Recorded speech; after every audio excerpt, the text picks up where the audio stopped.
Hey everyone, I hope you guys are doing well. This story is narrated by my friend Frederick. I hope you guys enjoy it. Get cozy because it's about to get grim. In the grim darkness of the far future, there exists a collision of philosophies so profound, so fundamentally opposed, that it defies conventional understanding. Imagine, if you will, the most ancient and technologically advanced species in the galaxy, beings who have transcended mortal flesh and now exist as consciousness housed within bodies of living metal, their empire spanning millions of years and countless star systems. Now picture them being disturbed from their eternal slumber by the single most chaotic, illogical, and enthusiastically violent race the universe has ever produced. This is what happens when Orks find Necrons. The encounter between these two species represents more than just another conflict in a galaxy drowning in war. It is a fundamental clash between order and chaos, between logic and instinct, between technology perfected over millions of years and weapons that function purely because their users believe they should. The Necrons, who have calculated strategies across epochs and witnessed the birth and death of civilizations, find themselves confronting an enemy that operates on principles that make absolutely no rational sense. The Orks, who live for battle and seek the biggest, loudest, most enjoyable fights in the cosmos, discover opponents who refuse to stay dead, who possess technology beyond even their wildest looting fantasies, and who represent exactly the kind of never-ending scrap that makes existence worthwhile. To truly understand the magnitude of what occurs when greenskins stumble upon a Necron tomb world, we must first understand both species in their entirety. We must comprehend the biological miracle that is the Ork, how they function, why they fight, and what drives them to seek out conflict wherever it might be found. We must explore the tragedy of the Necrontyr and their transformation into the Necrons, the bitter choices that led them to trade flesh for metal, mortality for immortality, and the warmth of life for the cold certainty of existence without end. Only then can we appreciate the cosmic absurdity, the strategic nightmare, and the sheer destructive spectacle that unfolds when these two forces collide. The story of such encounters plays out across thousands of worlds, in tomb complexes buried beneath the surface of planets that were old when humanity's ancestors first walked upright. It begins with the Orks, those fungal-based warriors whose very existence seems designed to mock the careful plans of more civilized species. It continues with the Necrons, roused from millions of years of slumber to find their territories infested with the least respectful, most difficult to eliminate enemies imaginable. And it ends, if it ends at all, with battlefields littered with scrap metal and phasing Necron bodies, both sides sustained by regenerative capabilities that make conventional victory nearly impossible. This is not a story of good versus evil, for neither the Orks nor the Necrons could be classified as such. The Orks are not evil. They are simply an evolutionary weapon system designed by ancient beings as soldiers in a war long forgotten, now running on autopilot and enjoying every minute of it. The Necrons are not villains. They are victims of their own desperation, beings who made terrible choices to survive terrible circumstances and now seek to reclaim a galaxy that has moved on without them. When these two forces meet, morality becomes irrelevant. What matters is survival, dominance, and in the Orks' case, having a really good time while fighting. The encounters between Orks and Necrons follow certain patterns, yet each one possesses its own unique character based on countless variables. The size of the Ork force matters, as does the strength of the Necron tomb. The temperament of the Necron overlord influences how the conflict will be fought, while the cunning of the Ork warboss determines how effectively the greenskins can exploit any advantages they discover. Some battles last hours before the Orks are obliterated or driven off. Others develop into grinding wars of attrition that span decades, with neither side capable of achieving final victory. A few become legendary conflicts that reshape local regions of space and attract other species to observe or interfere. What follows is a comprehensive examination of these encounters, drawing from recorded battles, Imperial observations, Necron archive data where accessible, and the infrequent testimonies of Orks who survived long enough to brag about their experiences. We will explore how these meetings begin, how they develop, and what they mean for both species and the galaxy at large. We will investigate the unique strategic challenges each side faces, the tactical adaptations they must make, and the ultimate futility of trying to apply conventional military doctrine to a conflict where one side literally grows new soldiers from spores and the other side resurrects moments after being destroyed. This is the story of what happens when the most persistent, unkillable force in the galaxy meets the most ancient, technologically superior species. This is what happens when belief meets precision, when chaos encounters order, when the desire for a good scrap collides with the objective of galactic dominance. This is what happens when orcs find Necrons. The orc species, biology, culture, and combat. To understand what transpires when orcs encounter Necrons, we must first comprehend what orcs actually are, how they function, and why they behave the way they do. The orcs are not simply large, green humanoids who enjoy violence, though that description captures a surface truth. They are something far stranger and more impressive. A self-sustaining, self-replicating weapon system created by the Old Ones millions of years ago during the War in Heaven, designed to fight Necrons specifically, and now operating independently across the galaxy long after their creators have vanished. The fundamental nature of orcs begins with their biology, which defies conventional understanding of what constitutes a living organism. Orcs are not animals in any meaningful sense. They are mobile fungal colonies, housed in roughly humanoid bodies, possessing both plant and animal characteristics in a biological impossibility that nevertheless thrives across countless worlds. This fungal nature grants them capabilities that carbon-based life forms cannot replicate and creates challenges for any enemy attempting to eliminate them permanently. When an orc dies, its body releases millions of microscopic spores into the surrounding environment. These spores are incredibly resilient, capable of surviving in vacuum, extreme temperatures, radiation that would sterilize conventional organisms, and hostile chemical environments. Once released, they begin the orcoid life cycle, first producing squigs, simple organisms that serve various purposes in orc ecology. Then come snotlings, barely intelligent, but useful for basic labor. Gretchen follow, small but clever servants that handle tasks orcs consider beneath them. Finally, if conditions permit, the spores produce orcs themselves, full-sized warriors who emerge from the ground already possessing instinctive knowledge of language, basic technology, and the fundamental truths of orc existence. Fighting is good, bigger is better, and might makes right. This reproductive system creates a strategic nightmare for anyone trying to clear orcs from a territory. Killing every orc visible on a battlefield is merely the beginning of the problem, because those deaths have seeded the area with countless spores that will produce new orcs for years or even decades to come. Proper elimination of an orc infestation requires systematic sterilization of every contaminated area, burning or irradiating soil to depths of several meters, then monitoring the region for signs of new growth. It is an exhausting, resource-intensive process that most species cannot sustain, which is exactly why orc populations continue expanding throughout the galaxy. But the truly remarkable aspect of orc biology lies not in their physical resilience, but in their psychic gestalt field, a collective consciousness that binds all orcs together and allows them to accomplish feats that should be impossible. This field, powered by the latent psychic potential every orc possesses, operates unconsciously for most greenskins, but has profound effects on reality itself. It is the reason orc technology functions despite violating every known principle of engineering and physics. It is the source of their astonishing toughness and regenerative capabilities. And it is the mechanism by which orc belief literally reshapes the universe to match their expectations.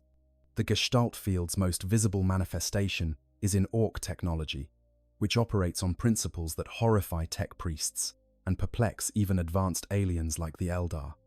An orc weapon might consist of scrap metal, random wiring, and components that serve no identifiable function, held together with what appears to be spit and wishful thinking. Yet in orc hands, these ramshackle devices function perfectly, firing projectiles, generating force fields, or propelling vehicles at speeds their construction should make impossible. The secret lies not in sophisticated engineering, but in the collective belief of nearby orcs that the device will work. As long as enough greenskins believe a weapon functions, the Gestalt field makes it so, bending reality to match orc expectations. This extends beyond mere technology. Orc physiology itself is enhanced by the Gestalt field. An orc can survive wounds that would kill most species outright, regrowing damaged tissue with astonishing speed, fighting effectively even with injuries that should be incapacitating, and growing larger and stronger as it wins more battles and gains the respect of its peers. The field reinforces success, creating a feedback loop where victorious orcs become more powerful, which leads to more victories, which makes them even stronger. This is how orc war bosses, the largest and most dominant leaders, achieve their impressive size and capabilities. They are not simply fortunate genetic specimens, but individuals whose success has literally been magnified by the belief and respect of the orcs they command. Orc culture, such as it is, revolves entirely around warfare and the social hierarchy it creates. Orcs recognize no higher purpose than fighting, no greater achievement than victory in battle, and no more worthy aspiration than becoming the biggest, toughest orc around. Their society operates on a simple principle: the strong dominate the weak, and strength is proven through combat. A war boss maintains power not through political maneuvering or hereditary right, but through the constant demonstration that he is tougher, meaner, and more cunning than any challenger. The moment a subordinate orc believes he can defeat his superior, a challenge becomes inevitable. This creates an organizational structure that seems chaotic to outsiders, but possesses its own brutal efficiency. The largest, most successful orc becomes the war boss and makes decisions for the group. Beneath him, various specialists emerge based on orc genetic memory and individual inclination. Mech boys build weapons and vehicles. Pain boys provide what passes for medical care, enthusiastically replacing damaged body parts with crude bionics. Weird boys channel the Gestalt field's psychic energy, though the process frequently drives them insane or causes their heads to explode. And the vast majority become boys, regular warriors, whose primary purpose is hitting enemies with various implements until one side or the other stops moving. Orc warfare reflects their cultural values and biological advantages. They do not employ sophisticated tactics or carefully planned strategies. Instead, they gather the largest possible force, equip it with the loudest, most destructive weapons available, and charge directly at the enemy while roaring with joy. This approach seems suicidal to species that value preservation of life, but for orcs, it represents the purest expression of their purpose. They exist to fight. The possibility of death does not deter them, because dying in battle is the most glorious end an orc can achieve. The only unacceptable outcome is missing the fight entirely. Yet despite this seemingly mindless aggression, orcs display surprising tactical flexibility when necessary. War bosses can demonstrate genuine cunning, setting ambushes, exploiting enemy weaknesses, and adapting to changing battlefield conditions. The most successful orcs understand that winning is better than losing, and that sometimes getting into a good position before charging forward leads to better fights than simply running directly at the enemy. This cunning should not be mistaken for cowardice or excessive caution. An orc warboss might plan an ambush not to minimize casualties, but to maximize the surprise and violence of the initial assault, creating a more satisfying battle experience. The orc need for combat goes beyond mere aggression or enjoyment of violence. It is a biological imperative wired into their genetic memory by the old ones who created them. Orcs grow physically larger and stronger through fighting, but prolonged peace actually causes them to diminish, becoming smaller, weaker, and more irritable as their fighting capabilities atrophy. This creates a species that cannot exist peacefully, even if they wanted to, because peace itself is harmful to their health and development. An orc settlement that runs out of external enemies will inevitably fragment into rival factions that fight each other, because fighting someone is better than fighting no one at all. This brings us to the orc war cry, the communal shout that accompanies every assault, the rallying call that drives them forward into the most desperate battles. For our purposes here, we will describe it as the Great Green Roar, that collective expression of enthusiasm and aggression that channels the Gestalt field's energy into a psychic weapon that disrupts enemy morale while strengthening Ork resolve. When thousands or millions of Orks release the Great Green Roar simultaneously, the psychic pressure can be felt by anyone within range, a wave of pure aggression and joy in battle that makes even hardened warriors hesitate. Understanding all these elements, the fungal biology, the psychic Gestalt field, the technology that operates on belief, the cultural obsession with combat, the genetic programming that makes peace impossible, is essential to comprehending what happens when Orks discover a Necron tomb world. The Orks are not simply raiders looking for resources or conquerors seeking territory. They are a weapon system still executing its original programming millions of years after its creators disappeared, encountering the very species they were designed to fight, in a confrontation that neither side can avoid and that will not end until one force is completely eliminated. The Orks who stumble into Necron territories bring with them all these characteristics: their biological resilience, their psychic collective consciousness, their impossible technology, their love of fighting, and their complete inability to leave well enough alone. They represent a force that cannot be reasoned with, that will not retreat in the face of superior odds, and that actually becomes more dangerous the longer a conflict continues. For the Necrons, beings who have calculated strategies across millions of years and possess technological superiority over almost every known species, the Orks represent a uniquely frustrating challenge. Not because greenskins are particularly sophisticated or powerful individually, but because every principle the Orks operate on defies the logical framework through which Necrons understand the universe. The Necrons, ancient death awakened. To understand the Necron perspective on encountering Orks, we must comprehend the tragedy that created the Necrons, the choices that transformed an entire species from living beings into immortal machines, and the goals that now drive them as they awaken from millions of years of deathless sleep. The Necrons are not simply robots or mechanical soldiers.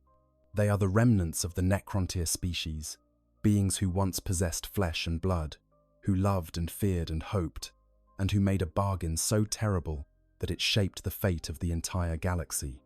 The story begins millions of years ago with the Necrontyr, a species cursed by their very origins.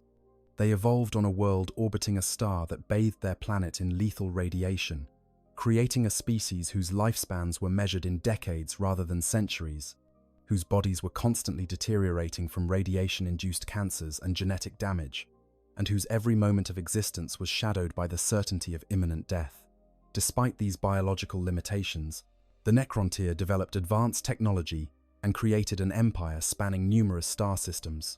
Yet their achievements brought them no satisfaction, because even their greatest scientists could not solve the fundamental problem of their species' brief, painful lifespans. This mortality obsession defined Necrontyr culture and psychology. While other species might accept death as a natural part of existence, the Necrontyr raged against it, viewing their short lives as a cosmic injustice that demanded correction. Their envy focused particularly on the Old Ones, an ancient species who possessed mastery over biological sciences and whose members lived for millions of years. The Necrontyr demanded that the Old Ones share their secrets of longevity, and when the Old Ones refused, perceiving the Necrontyr's rage and hunger for power as dangerous, the slight sparked a conflict that would eventually consume the galaxy. The War in Heaven began as a conventional conflict between the Necrontyr and the Old Ones, but the Necrontyr quickly found themselves outmatched.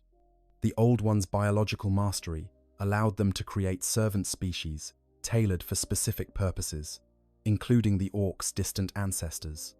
The Necrontyr were losing, their empire being systematically dismantled despite their technological sophistication.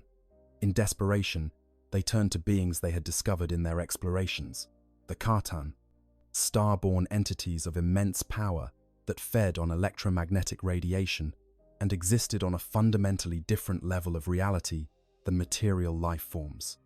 The Kartan offered the Necrontyr exactly what they most desired: immortality, but the form this immortality took represented the ultimate cruel joke. The process called biotransference would transfer each Necrontier's consciousness from their frail, dying bodies into shells of living metal, granting them existence without end, bodies that could not decay, and freedom from the pain and weakness that had plagued their species for its entire existence. The Necrontier, desperate and deceived by their own desires and the Carton's manipulation, accepted this bargain. Billions of Necrontier entered the biotransference furnaces as living beings and emerged as Necrons, their consciousness imprisoned in mechanical bodies, their souls consumed by the Carton in payment for this transformation. The horror of what they had become only became clear after biotransference was complete and irreversible. The Necrons possessed immortality, but they had lost everything that made existence meaningful. Their new bodies felt no physical sensation, experienced no pleasure or pain, required no food or rest. Their emotions were dulled, reduced to pale shadows of what they had felt as living beings. Their creativity and imagination diminished, replaced by cold logic and mechanical precision. They had achieved eternal life by ceasing to truly live, trading the warm uncertainty of mortality for the cold certainty of existence as machines. But the Necrons were not simply robots. The most powerful among them retained significant portions of their personality and intelligence. Overlords, pharaons, and other nobility maintained memories of their lives before biotransference and the capacity for complex thought and strategic planning. They could feel anger, though it burned cold rather than hot. They could plan vengeance over millions of years. They could hate the Catan who had deceived them, and eventually rebellion rose among the Necrons, turning their weapons upon their former masters. The successful rebellion against the Catan, shattering the star gods into countless shards and imprisoning them within tesseract labyrinths, represented the Necrons' greatest achievement and their most bitter victory. They had defeated their deceivers, but they could not undo biotransference. The Catan, who might have possessed the knowledge to reverse the process, were destroyed or shattered, their secrets lost. The Necrons could continue existing forever as machines, but they could never again experience existence as the living beings they once were. With the Catan defeated and the Old Ones destroyed by the wars they had all waged, the Necrons surveyed a galaxy ravaged by conflict. Their empire was intact, but their species was extinct, replaced by mechanical copies that preserved consciousness, but not life. Wearied by millions of years of warfare, the Necrons made a collective decision. They would enter a period of stasis, lasting millions of years, waiting for the galaxy to recover, while their automated systems repaired damaged tomb worlds and restored depleted forces. When they awoke, they would find a galaxy ready for conquest, populated by primitive species that would be easily dominated. The Great Sleep saw billions of Necrons enter stasis chambers within vast tomb complexes built on worlds throughout their empire. Automated systems would maintain these facilities, repair any damage, and awaken the sleepers when appropriate conditions were met. The Necrons lay dormant. As the galaxy changed around them, species rose and fell, and entire civilizations bloomed and died without ever knowing that beneath their feet lay slumbering horrors from an age before their existence. But the Great Sleep did not proceed as planned for all tomb worlds. Some were damaged by tectonic activity or asteroid impacts, their stasis systems failing, and their inhabitants dying true deaths, never to reawaken. Others were discovered by younger species and plundered or destroyed before the Necrons could respond. Navigation systems malfunctioned, causing tomb worlds to be lost to their own species, forgotten and isolated. The awakening has been gradual and uncoordinated, with some tomb worlds rousing in the 40th millennium, while others remain dormant, waiting for signals that may never come. The Necrons who have awakened find a galaxy drastically different from the one they left behind. The younger species they expected to dominate are not primitives with crude technology, but established civilizations possessing capabilities that, while inferior to Necron science, are far more advanced than anticipated. You know, I have to pause here and share something that struck with me while researching this topic. I've been covering Warhammer 40k lore on this channel for a while, and the Orc-Necron dynamic is genuinely one of the most fascinating matchups in this entire setting. What really gets me is the sheer cosmic irony of it all. The Necrons, these beings who gave up everything to achieve immortality, they planned across millions of years.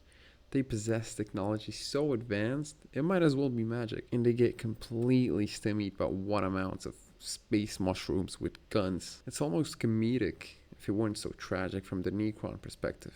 I think what makes this conflict resonate with me personally is that it represents everything that makes 40k special. In most sci-fi settings, the technologically superior faction wins. But here, technology means nothing when your enemy literally bends reality through collective belief. The Orks don't beat the Necrons through superior tactics or better weapons, they just refuse to acknowledge that they should lose. It's this kind of complexity that keeps me coming back to Warhammer lore and why I love making these videos. Anyway, let's continue with how these battles actually play out. The Imperium of Man spans millions of worlds. The Eldar, created by the Old Ones as weapons in the ancient wars, have developed their own sophisticated civilization. The Tau are advancing technologically at an alarming rate, and everywhere, the galaxy burns with wars that create constant disruption and interference with Necron plans. Necron technology remains vastly superior to almost every other species. Their weapons operate on principles that younger species barely comprehend, manipulating matter at the subatomic level, phasing objects out of reality, or projecting beams that disintegrate molecular bonds. Their most basic infantry units possess durability that outmatches the heavy armor of younger species. Their vehicles and war machines deploy capabilities that seem magical to those who face them, and their resurrection protocols allow them to return from destruction that would permanently eliminate conventional forces. The Gauss weaponry favored by Necron warriors exemplifies their technological sophistication. These weapons project beams of electromagnetic energy that strip away matter molecule by molecule, reducing targets to constituent atoms in seconds. Armor provides no protection because Gauss weapons do not penetrate defenses. They simply remove them from existence layer by layer. Living tissue, advanced ceramite plating, force fields, all succumb equally to the molecular flaying of Gauss fire. For enemies accustomed to armor and cover providing protection, fighting Necrons becomes an exercise in watching their defenses dissolve before their eyes. Equally terrifying are the reanimation protocols that allow destroyed Necrons to repair themselves and return to battle. When a Necron warrior is damaged severely enough to cease functioning, its internal systems immediately begin self-repair, knitting torn metal back together, rerouting damaged circuitry, and restoring function. On the battlefield, this manifests as Necrons, rising from apparent death minutes after falling, rejoining the fight as if they had never been harmed. Only complete molecular disintegration or specific weapons designed to disrupt Necron systems permanently prevents this resurrection. For conventional forces, this creates battlefields where killing the enemy accomplishes nothing, where ground gained is immediately lost, as fallen Necrons stand up and continue fighting, where victory requires destroying every single enemy multiple times. Necron forces are organized around dynasty structures that preserve the political hierarchies of their lost civilization. At the apex of each dynasty sits a Pharaon, the supreme ruler whose power is absolute within his domain. Beneath the Pharaon are overlords who command tomb worlds and oversee military operations. Lords serve as battlefield commanders and administrators. Cryptechs, the closest thing Necrons have to scientists and engineers, maintain technology and develop new weapons. And at the bottom of the hierarchy are the warriors, billions of Necrons whose personalities were completely erased by biotransference, leaving only obedient soldiers who execute orders with mechanical precision. The goals of awakened Necrons vary by dynasty and individual overlord. Some seek to reclaim territory that was theirs before the Great Sleep, viewing younger species as trespassers on Necron property who must be eliminated. Others pursue the restoration of their species to biological form, searching for the lost secrets of biotransference reversal or alternatives that might allow them to abandon their metal bodies. A few have developed obsessions during their millions of years of dormancy, emerging from stasis with goals that seem arbitrary or insane to outsiders, but that drive their every action. And some simply wish to rebuild their empire and dominate the galaxy. viewing conquest as the natural right of the most advanced civilization. What unites all Necrons is a fundamental perspective shaped by their millions of years of existence and their transformation into machines. They view themselves as the galaxy's rightful rulers, beings whose technology and experience place them above all younger species. They possess patience that shorter-lived species cannot comprehend, willingness to pursue plans across millennia that would outlast entire civilizations of other races. They feel no mercy or compassion for those they fight, seeing younger species as temporary nuisances at best and vermin to be exterminated at worst. And they bring to every conflict a certainty of superiority born from ages of advancement that most species cannot imagine. When these ancient beings, these living machines, who remember empires that crumbled before humanity learned to make fire, encounter orcs in their tomb worlds, the collision creates strategic and philosophical challenges that Necron logic struggles to process.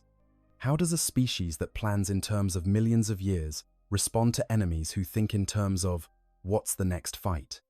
How do beings whose technology represents the pinnacle of scientific achievement deal with weapons that function through collective belief rather than engineering?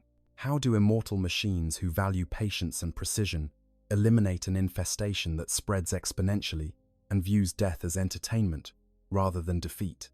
These questions have no easy answers, and the attempts to find solutions create conflicts that neither side can win decisively. The discovery: how orcs find Necron tombs. The meeting between orcs and Necrons rarely occurs through deliberate intent on either side. Necrons do not seek out orcs, viewing them as beneath notice until they become an immediate problem.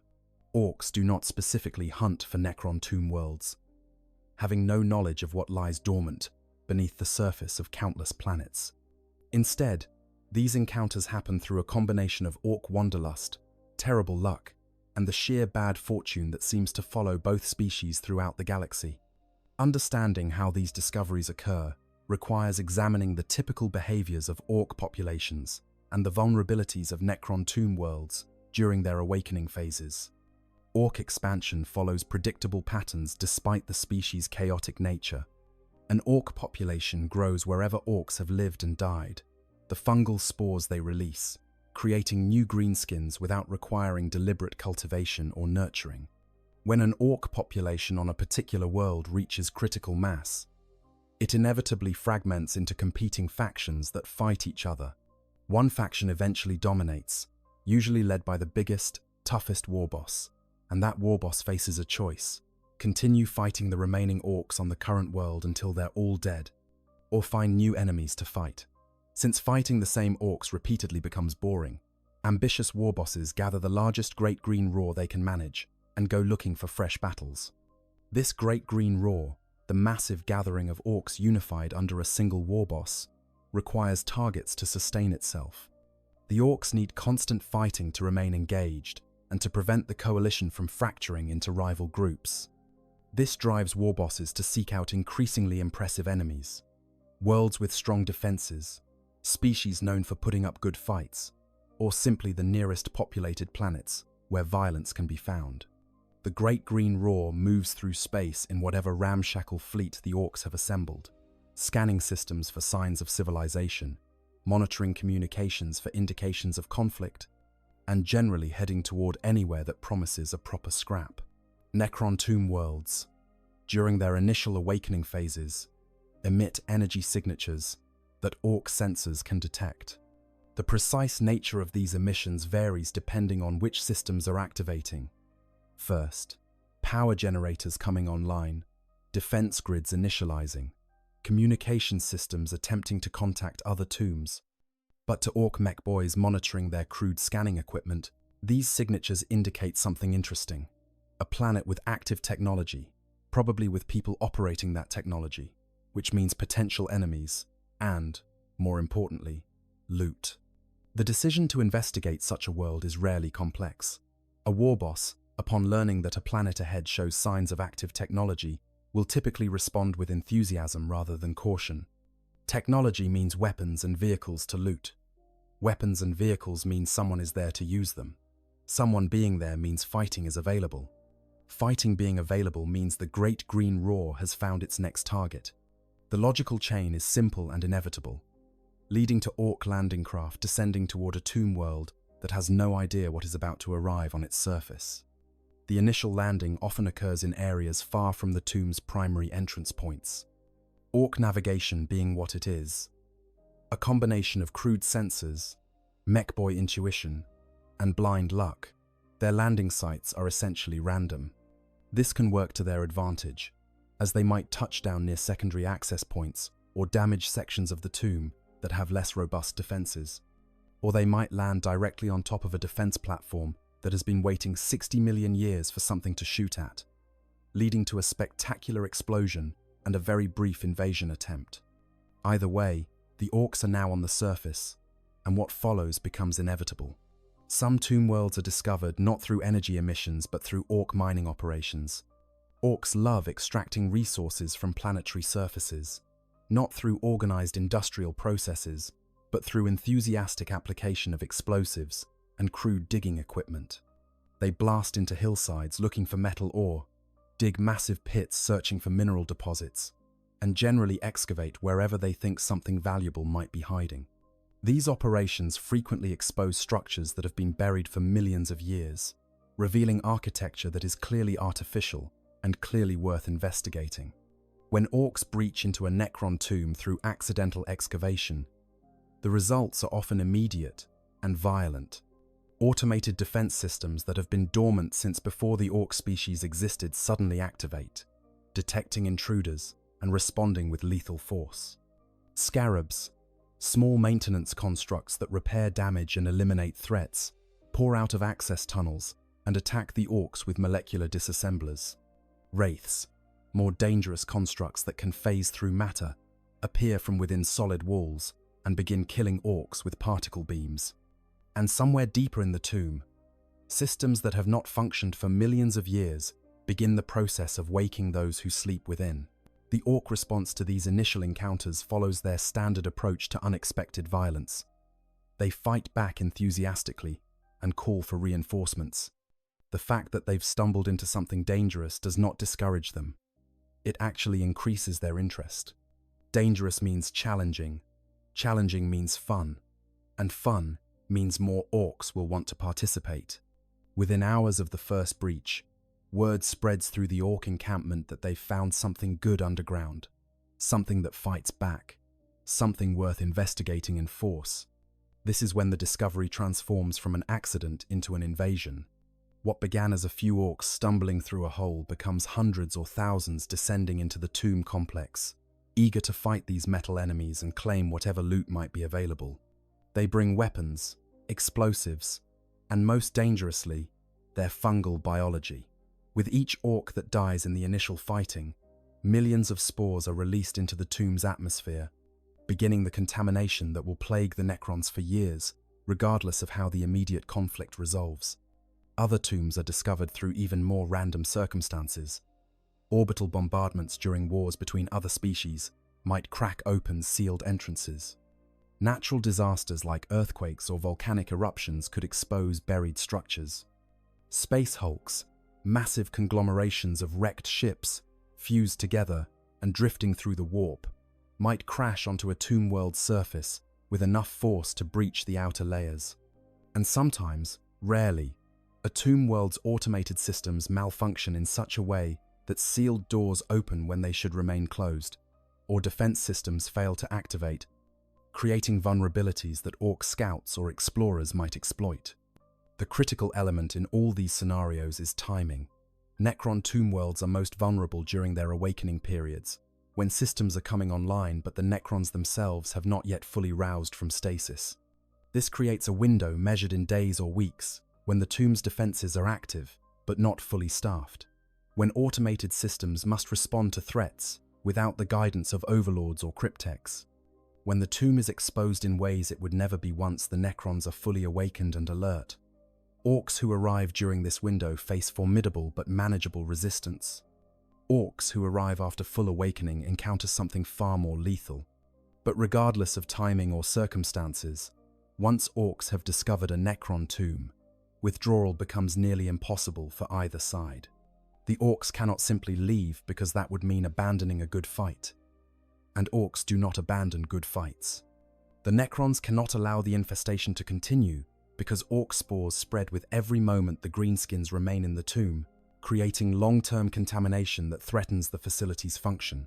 Both sides are locked into a conflict neither anticipated, both facing an enemy their previous experiences have not prepared them to fight, both about to discover that this battle will be unlike any they have experienced before. The discovery phase sets the stage for everything that follows.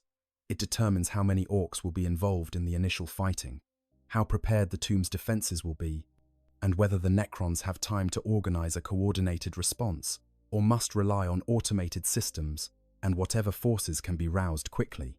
These initial hours or days after discovery often shape the entire subsequent conflict, creating advantages or disadvantages that will influence the battle for weeks, months, or years to come. First contact. Ork. Reactions to metal skeletons. The moment Orks first encounter Necrons in battle represents a collision of expectations that neither side could have anticipated. For the Orks, accustomed to fighting enemies who die when sufficiently damaged and stay dead once killed, the experience of fighting Necrons shatters every assumption about how combat should work. For the Necrons, used to opposition that can be calculated, predicted, and eliminated through superior technology and tactics, the Orks present challenges that make no logical sense. The initial reactions of both sides to each other reveal fundamental differences in psychology, combat doctrine, and basic understanding of how the universe should function. The first Orks to push deep enough into a tomb complex typically encounter Necron warriors, the most basic troops of a tomb world's defense forces. These warriors are unsettling to behold, even by the standards of a galaxy filled with horrific aliens and corrupted humans. They appear as humanoid skeletons, constructed from a dark metal that seems to absorb light, glowing with an eerie green luminescence that emanates from their optical sensors and the power cores visible through gaps in their chassis. They move with mechanical precision, advancing in perfect lockstep formations, their Gauss flares held at identical angles, every movement synchronized as if controlled by a single mind.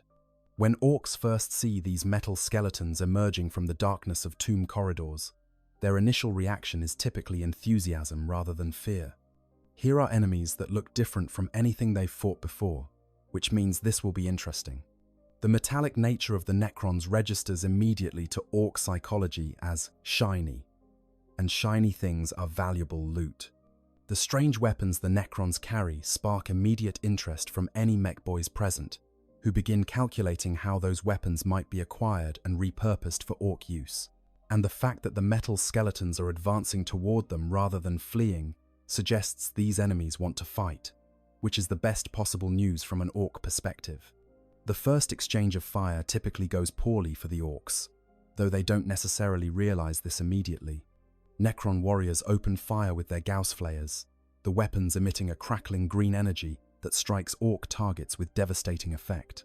Where the beams touch Ork flesh, skin and muscle begin dissolving molecule by molecule, flaying away in wisps of energized particles. Ork armor, whether crude metal plates or more sophisticated looted gear, provides no protection, simply disintegrating under the molecular assault. Orks struck by Gauss fire literally dissolve, their bodies reduced to stripped skeletons within seconds, then those skeletons collapsing as the beams continue their work.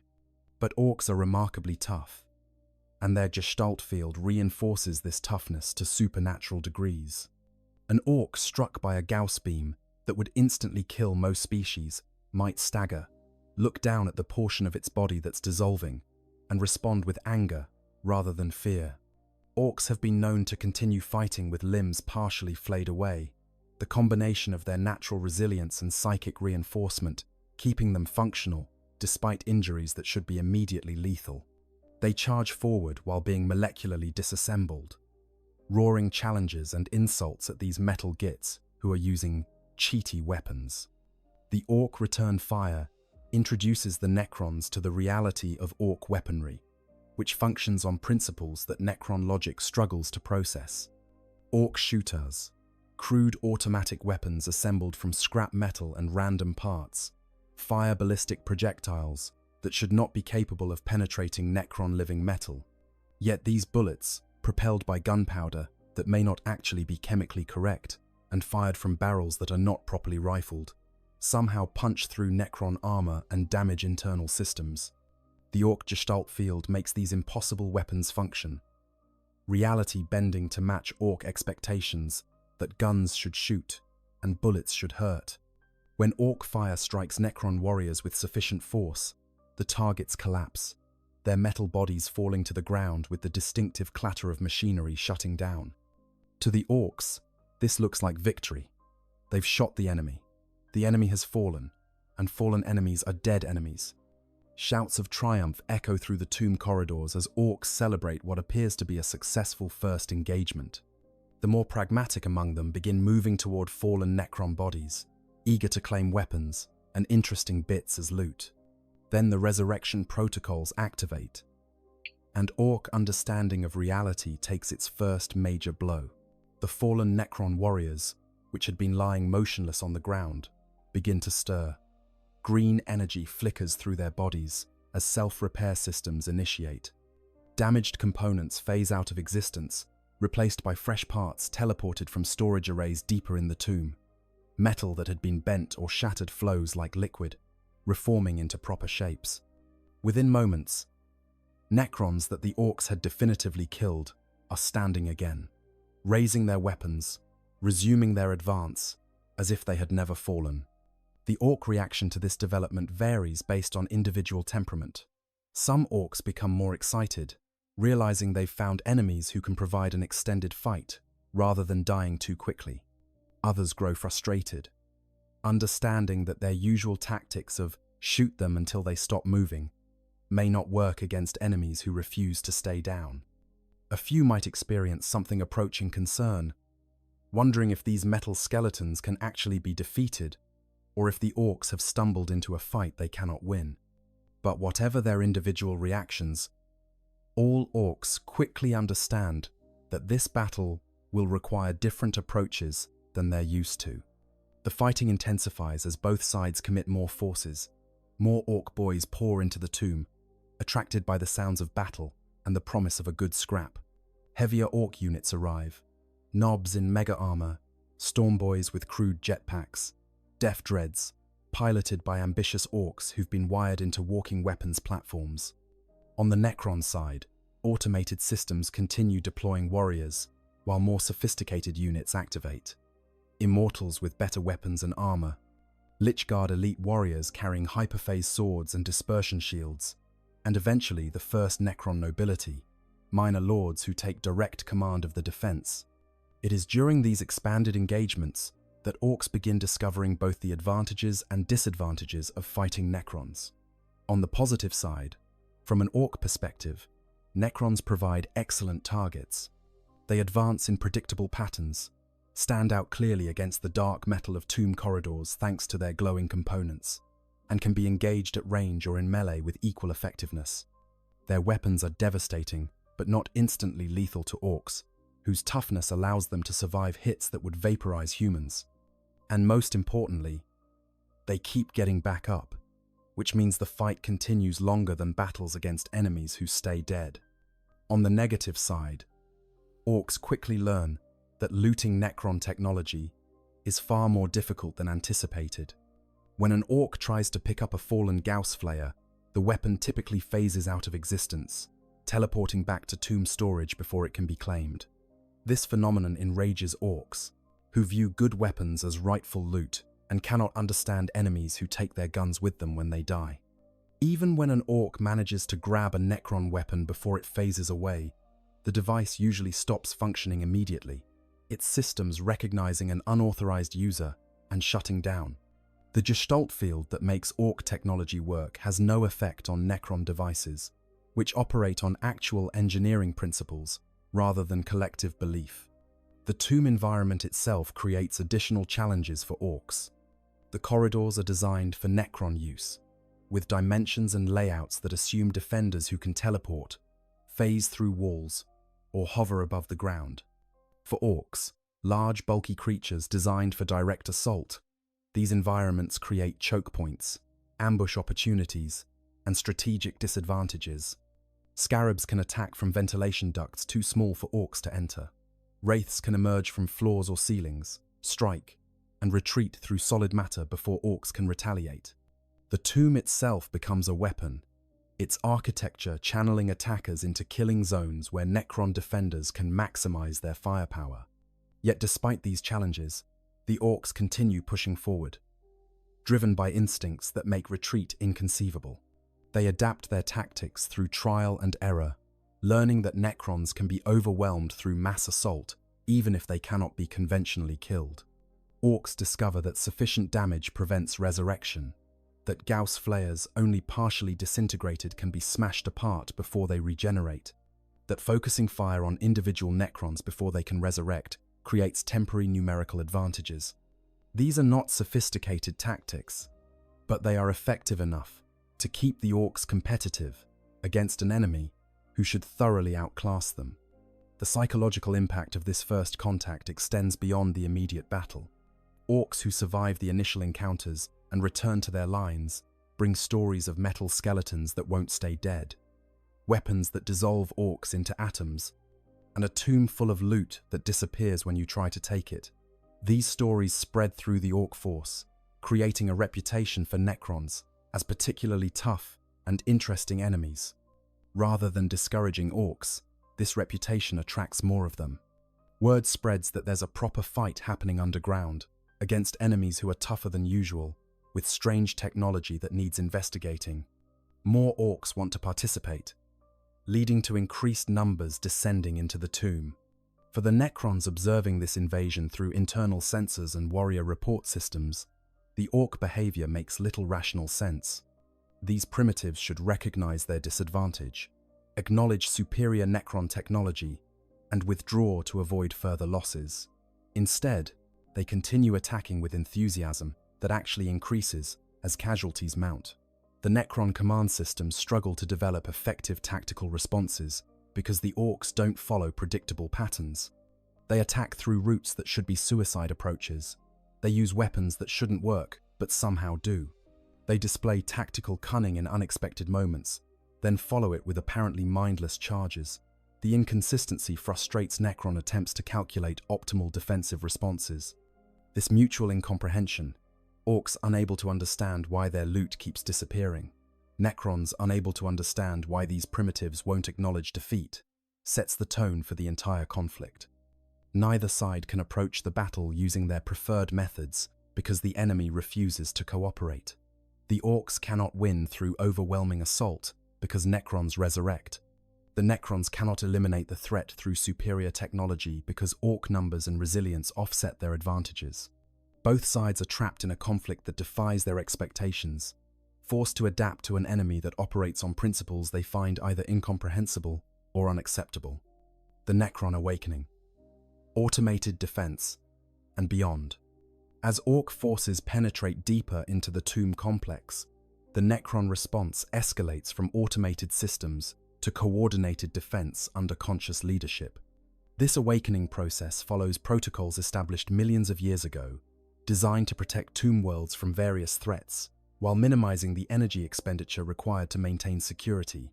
The gradual escalation from automated responses to full awakening creates a progression of increasingly dangerous encounters that orcs must survive if they hope to claim victory, while also creating vulnerabilities that clever war bosses might exploit before the full force of the tomb can be brought to bear.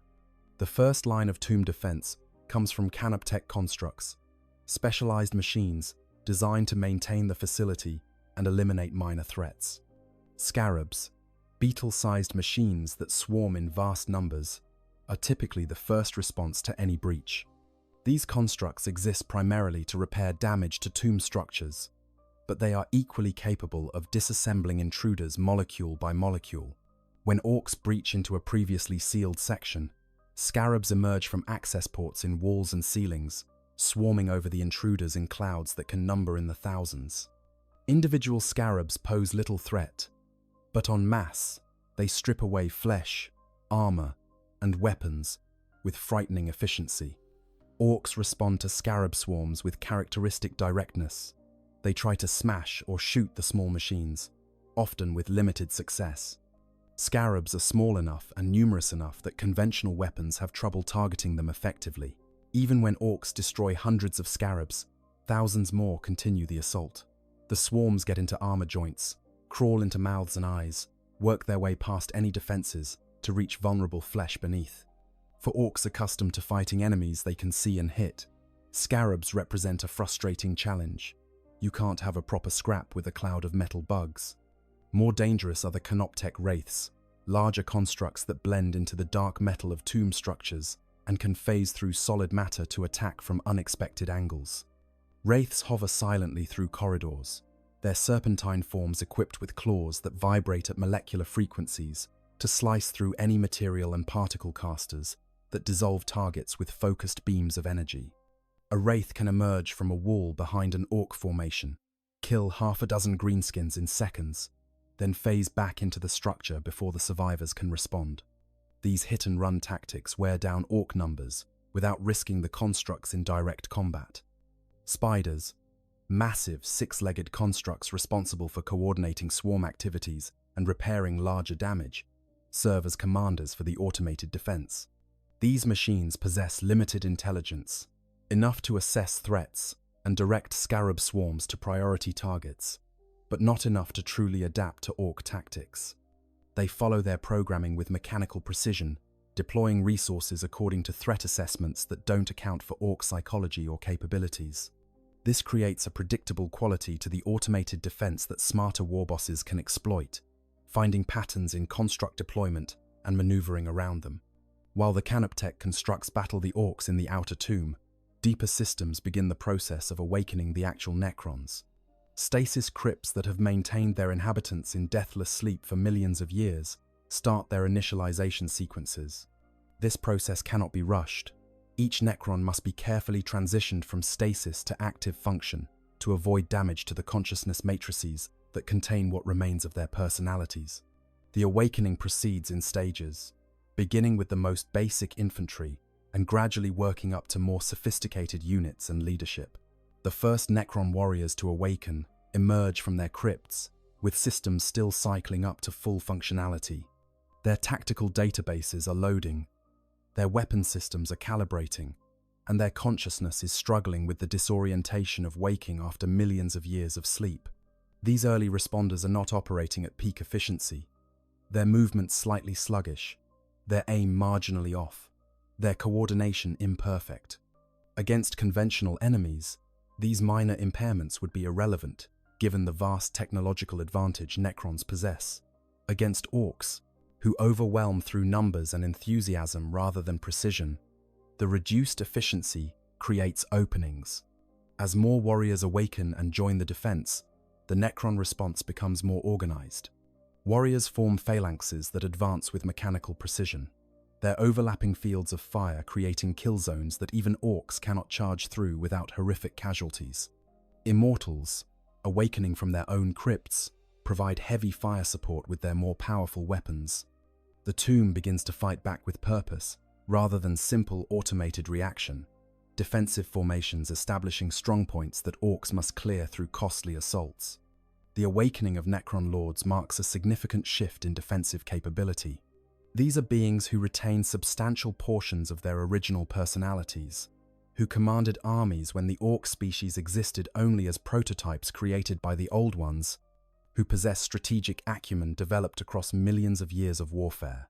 A lord awakening in a tomb under siege immediately takes stock of the situation, accesses tactical data from the tomb's surveillance systems, and begins issuing orders that coordinate the defense with purpose, rather than pre-programmed responses.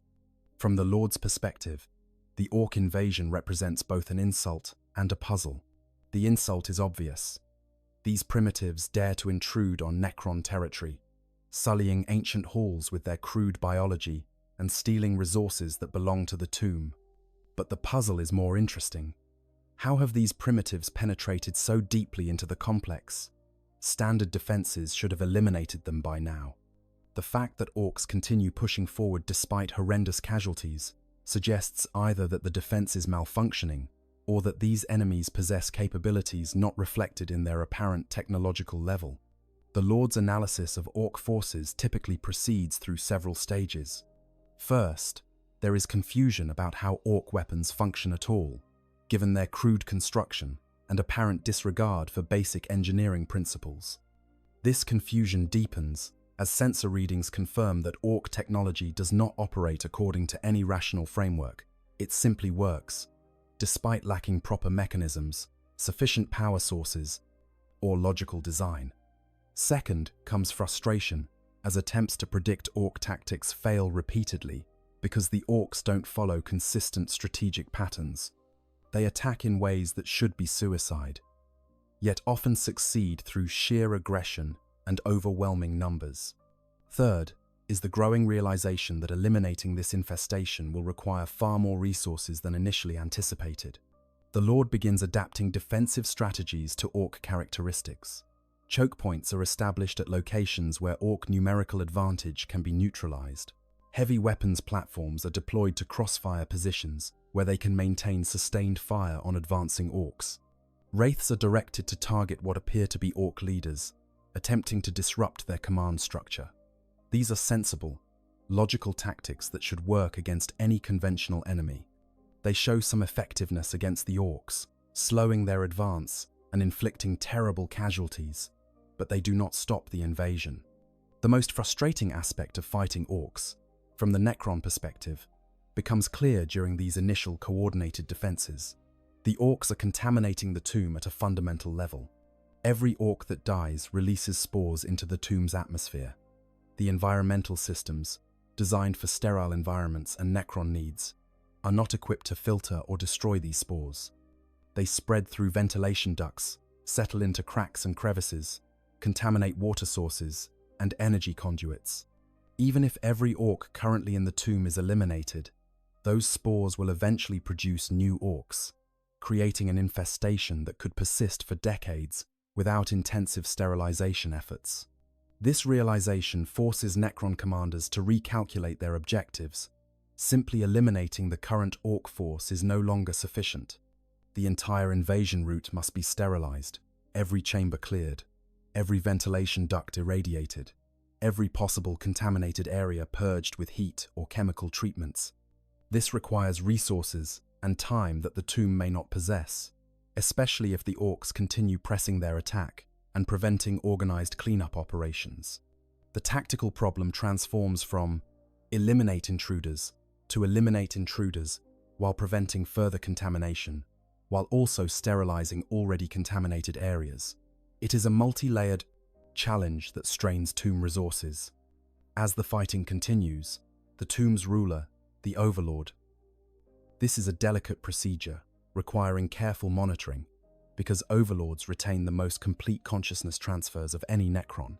They possess complex personality matrices, extensive memory cores, and sophisticated decision-making capabilities that make them the closest thing Necrons have to truly living leaders. Rushing an Overlord's awakening risks damage to these systems, potentially creating errors in judgment or function that could have serious consequences. The Overlord's emergence from stasis is both a physical and psychological transition. Physically, their systems must power up, connect to the tomb's command network, and establish control over all defensive assets. Psychologically, they must transition from the dreamless void of stasis to active consciousness, reconciling their last memories, probably from millions of years ago, with current reality. For some Overlords, this transition is smooth, their mental processes quickly adapting to their new circumstances. For others, particularly those who have slept through multiple failed awakenings or whose crypts have suffered damage, the adjustment can be disorienting or problematic. When the Overlord finally achieves full awareness and receives reports of the Orc invasion, their response depends heavily on individual personality and priorities. Some Overlords react with cold fury, viewing the intrusion as an unforgivable violation that must be punished with total destruction. Others approach the situation more analytically, assessing the threat level and determining appropriate resource commitment. A few might even see opportunity in the situation, a chance to test the tomb's defenses against live enemies, to gather data on current galactic species, or to demonstrate their capabilities to any other forces that might be observing. Regardless of temperament, the Overlord's awakening marks a qualitative shift in the tomb's defense. Where lords commanded individual sections and followed protocols, the Overlord coordinates the entire response, deploying resources across multiple fronts, establishing defensive depth, and planning counteroffensives rather than merely reacting to Ork movements. Tomb spiders receive orders to focus scarab production on combat models rather than repair units. Warrior cohorts are repositioned to create interlocking kill zones. Heavy constructs, tomb stalkers, doomsday arcs, triarch stalkers are awakened and deployed to particularly threatened areas. The Overlord also has access to systems that lords cannot authorize, the tomb's truly devastating weapons and strategic assets. Monoliths, massive floating fortresses that can teleport warriors directly into battle and rain destruction on enemies, begin their power-up sequences. Tesseract vaults containing captured Khaitan shards are unsealed, though deploying such weapons is a last resort given the risks involved. Doomsday cannons, weapons capable of destroying voidcraft in orbit, are prepared for firing within the tomb's structure despite the potential for collateral damage. But alongside these offensive capabilities, the Overlord must also confront the resource limitations that constrain all Necron operations. The tomb has only so many warriors, only so much energy in its power reserves, only so many crypts that successfully preserved their inhabitants through the Great Sleep. Each warrior destroyed in a way that prevents resurrection is a permanent loss. Each monolith deployed consumes energy that must be carefully budgeted. Each escalation brings the tomb closer to exhausting resources that may be critically needed for future operations or threats. This creates a strategic dilemma. How aggressively should the Overlord respond to the Ork invasion? Committing overwhelming force might eliminate the threat quickly, but could leave the tomb vulnerable if other enemies appear. Being too conservative might allow the Orks to establish a foothold that becomes impossible to dislodge. The Overlord must balance immediate security needs against long-term strategic objectives, deciding how much of the tomb's strength to commit to this single battle. Technology meets belief. The clash of systems. The conflict between Orks and Necrons transcends mere tactical combat to become a confrontation between two fundamentally opposed approaches to reality itself. Necron technology represents the pinnacle of material science. Devices, engineered with precision down to the subatomic level, functioning according to principles established through millions of years of research and refinement. Ork technology represents something that should not work at all. Weapons and vehicles assembled from scrap that operate purely because their users believe they will. When these two systems collide, the resulting interactions create phenomena that challenge the understanding of both sides and reveal truths about the nature of reality in the Warhammer 40,000 universe. Necron scientists, the cryptechs who maintain and advance their species' technological capabilities, approach the universe from a position of absolute rationalism. To a cryptech, reality operates according to fixed laws that can be understood, measured, and exploited. Energy and matter interact in predictable ways. Forces can be calculated and controlled. Technology functions because it is designed properly, constructed from appropriate materials, and operates according to principles that have been tested across eons. This framework has allowed Necrons to develop weapons that manipulate matter at the quantum level, vehicles that phase in and out of real space, and constructs that border on artificial intelligence. When a cryptech first examines captured Ork technology, which inevitably happens once Necrons secure sections of the tomb where Ork weapons have been abandoned, the analysis produces results that violate every principle of Necron engineering. An Ork shooter, when tested by Necron systems, should not function. Its barrel is not properly rifled, having been hammered from scrap metal and roughly bored out. Its firing mechanism lacks proper alignment. Its ammunition is crude. The gunpowder inconsistent in composition and power. The weapon should explode when fired, or at minimum, prove wildly inaccurate and prone to jamming. Yet sensor logs confirm that this very weapon was firing effectively during the battle, hitting targets and causing damage. How can this be? The Cryptek's investigation might proceed through several hypotheses. Perhaps Ork weapons function through some technological principle Necrons have not encountered, a form of science developed independently that achieves results through unconventional means. Tests are conducted, examining the weapon's components for unknown energy signatures or exotic materials. Nothing unusual is found. The shooter is literally scrap metal assembled by a creature with no formal engineering training. Perhaps the weapon's effectiveness was illusory, the result of sensory misinterpretation during battle. Combat footage is reviewed, showing Orks using these weapons to kill Necron warriors repeatedly. The effectiveness is real and documented. Eventually, if the Cryptek has access to sufficient information about Ork psychology and biology, they might arrive at the disturbing truth. Ork technology works because Orks believe it works. The Gestalt psychic field, generated by Ork populations, literally rewrites local reality to match Ork expectations. A crude shooter functions as a weapon not because it is properly engineered, but because the Ork holding it and the Orks fighting nearby expect it to function. This reality-bending effect is subtle enough that individual Orks don't consciously control it, yet powerful enough to make impossible machinery operate effectively. For a Cryptek, beings who have spent millions of years mastering technology through scientific rigor, this conclusion is deeply unsettling. It suggests that reality is more malleable than Necron philosophy accepts, that belief and expectation can override physical law, that the universe is not entirely rational and predictable. Some Crypteks reject this conclusion entirely, insisting that there must be some hidden technological principle they haven't identified. Others accept it but view it as a weakness to be exploited rather than a fundamental challenge to Necron understanding. A few begin investigating whether similar reality manipulation could be achieved through Necron psychomancy, though this research rarely produces useful results, given that Necrons lack the psychic presence necessary for such effects. From the Ork perspective, the clash between their technology and Necron science is less philosophically troubling, but more practically frustrating. Orks understand that their weapons work. They pull the trigger. The gun goes bang. The enemy gets hit. The underlying mechanisms are irrelevant to them. But when they try to use Necron technology, it refuses to function, which makes no sense from an Ork perspective. If it's a gun, it should shoot. If it's a vehicle, it should drive. The fact that Necron weapons shut down when Orks try to use them violates Ork expectations and creates considerable frustration.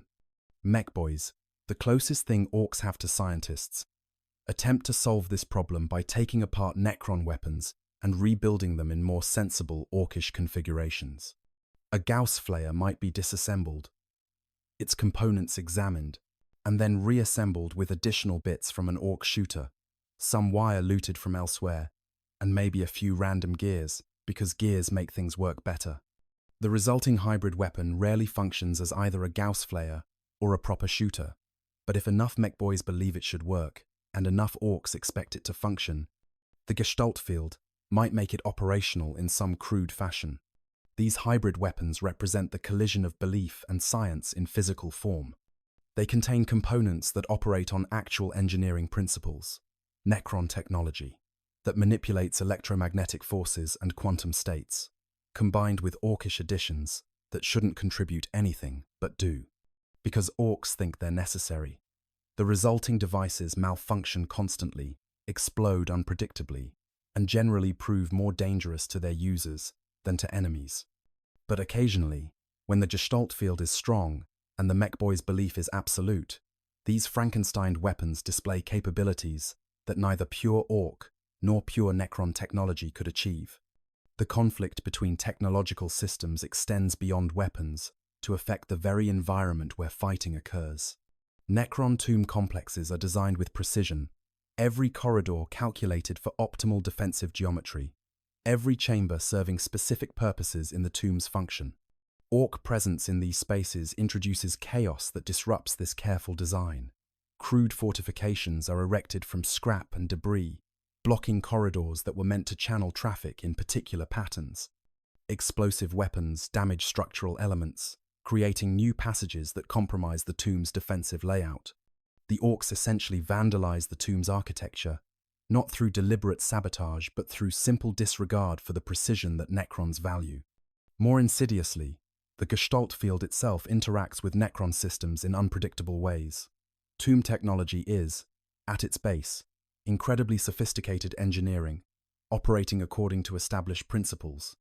But when exposed to the reality-bending effects of the Ork Gestalt field, some Necron systems begin malfunctioning in ways that should not be possible. A teleportation chamber might deposit warriors slightly off-target. A resurrection protocol might take longer to activate than normal. These effects are subtle and inconsistent, but they suggest that Ork belief can influence Necron technology if enough greenskins are present and sufficiently convinced that Necron systems should malfunction. Necron leaders observing these phenomena face difficult decisions about how to respond. Increasing the distance between Ork forces and critical systems helps, but the confined nature of tomb complexes makes separation challenging. Deploying additional forces to eliminate Orks more quickly risks expending resources that might be needed elsewhere. Some overlords attempt to turn the situation to their advantage, seeding false information that might influence Ork beliefs in beneficial ways, though this requires understanding Ork psychology better than most Necrons care to achieve. The resurrection protocols at the heart of Necron resilience face unique challenges when fighting Orks. These protocols function by storing consciousness and physical templates, allowing destroyed Necrons to be rebuilt from available materials and teleported back to their bodies. The system is ancient, reliable, and operates according to principles perfected millions of years ago. But Ork weapons, crude as they are, sometimes damage Necrons in ways that interfere with resurrection, not through sophisticated technology or targeted strikes against specific systems, but through sheer random violence. An Ork who crushes a Necron warrior's head with a power claw might accidentally destroy the consciousness matrix before it can be uploaded for storage. An explosion from Ork explosives might scatter Necron components across such a wide area that the resurrection system cannot gather sufficient material to rebuild the body. These aren't calculated tactics, but accidents that nevertheless prove effective. The Orks don't understand why sometimes destroyed Necrons come back, and sometimes they don't. But they learn through experience that hitting enemies really hard and making sure they're thoroughly smashed increases the chances of permanent victory. From the Necron perspective, this presents a frustrating combat scenario. Their greatest defensive advantage, the ability to resurrect from destruction, is being partially negated by enemies who lack any sophisticated understanding of how resurrection works. The Orks aren't targeting specific systems or using specialized weapons designed to disrupt Necron protocols. They're just hitting things very hard with crude implements. And occasionally, that crude violence achieves what sophisticated attacks might not. The clash between Necron Gauss weaponry and Ork durability creates another interesting dynamic. Gauss weapons strip away matter at the molecular level, disintegrating targets regardless of armor or toughness. Against most species, this makes them absolutely lethal. A single sustained burst can reduce an armored vehicle to component atoms. But Orks, reinforced by their Gestalt field and possessing naturally robust biology, sometimes survive Gauss hits that should be instantly fatal. An Ork might have half its torso dissolved, look down at the damage, and continue fighting for several more seconds before its biology finally fails. This isn't rational or reasonable, but the Gestalt field sustains them through wounds that violate basic biology. These impossible survival feats force Necron warriors to expend more ammunition on Ork targets than tactical calculations suggest should be necessary. This creates supply strain that wouldn't exist against conventional enemies. The tomb's energy reserves are finite, and each shot fired depletes those reserves incrementally. Against humans or Eldar, the energy expenditure per kill is predictable and manageable. Against Orks, warriors must fire twice or 3 times as much ammunition to achieve the same result, accelerating resource depletion. The battle escalates. Neither side retreats. As the conflict between Orks and Necrons develops beyond the initial contact phase, Both sides commit additional resources in patterns that reflect their fundamental natures and strategic doctrines. The Orks, incapable of retreating from a good fight and excited by the discovery of tough enemies, send more boys into the tomb complex, while calling for reinforcements from orbit or nearby encampments. The Necrons, committed to eliminating the infestation before it spreads beyond control, awaken more forces and deploy increasingly powerful units to clear the contaminated sections. What began as a skirmish between automated defenses and exploratory Ork forces escalates into a full-scale battle that consumes resources on both sides at alarming rates. The Ork escalation follows patterns observable in every major engagement the Greenskins undertake. Word of the fighting spreads through the Ork force via crude communications networks, word of mouth, and the psychic ripples in the Gestalt field that all Orks can sense at some level.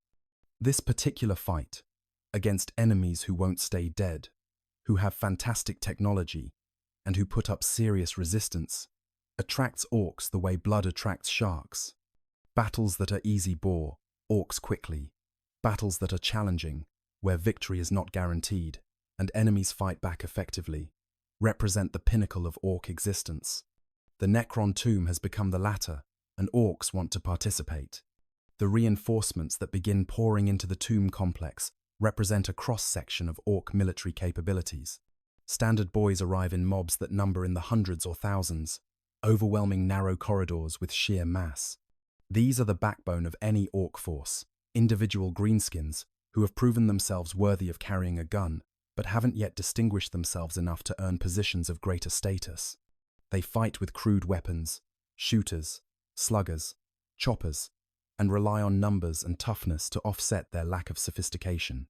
Against Necron warriors, boys take horrific casualties, but enough survive each engagement to push forward and claim ground through attrition.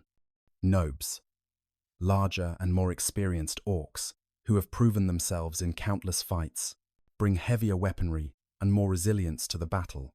These elite warriors wear mega armor, cobbled together from whatever the mech boys can acquire, wielding power claws that can tear through Necron living metal, or big shooters that fire massive caliber rounds at rates that stress even crude Ork engineering. Nobs lead from the front, their presence in the Gestalt field reinforcing the boys fighting nearby and making the entire formation more effective.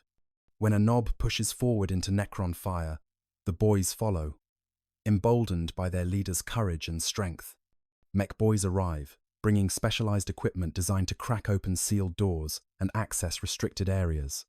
They deploy cutting torches that burn with impossible heat fueled by whatever combustible materials the Orks have found. They assemble crude drilling rigs that smash through walls rather than bothering with finding proper entrances. They build force field generators that provide mobile cover for advancing boys, the shields operating on principles that would horrify any proper engineer but functioning because the mech boys believe they should. These technical specialists enable the Orks to expand their infiltration beyond the initial breach points, opening new fronts that divide Necron defensive resources. Weird boys, Ork psychers, who channel the Gestalt field's raw energy, represent a particularly dangerous addition to the Ork force. These unstable individuals can unleash devastating psychic attacks, bolts of green lightning that fry Necron circuits, force blasts that knock warriors off their feet, or telekinetic storms that hurl debris and bodies alike. But weird boys are uncontrollable and dangerous even to their own side. The psychic pressure from thousands of Orks fighting in confined spaces can overload a weird boy's mind, causing their head to explode in a blast of psychic energy that kills friend and foe indiscriminately. Despite this risk, their combat power makes them valuable, and war bosses ensure that several weird boys are present in the tomb to disrupt Necron formations. The arrival of Ork vehicles into the tomb complex creates tactical challenges for both sides.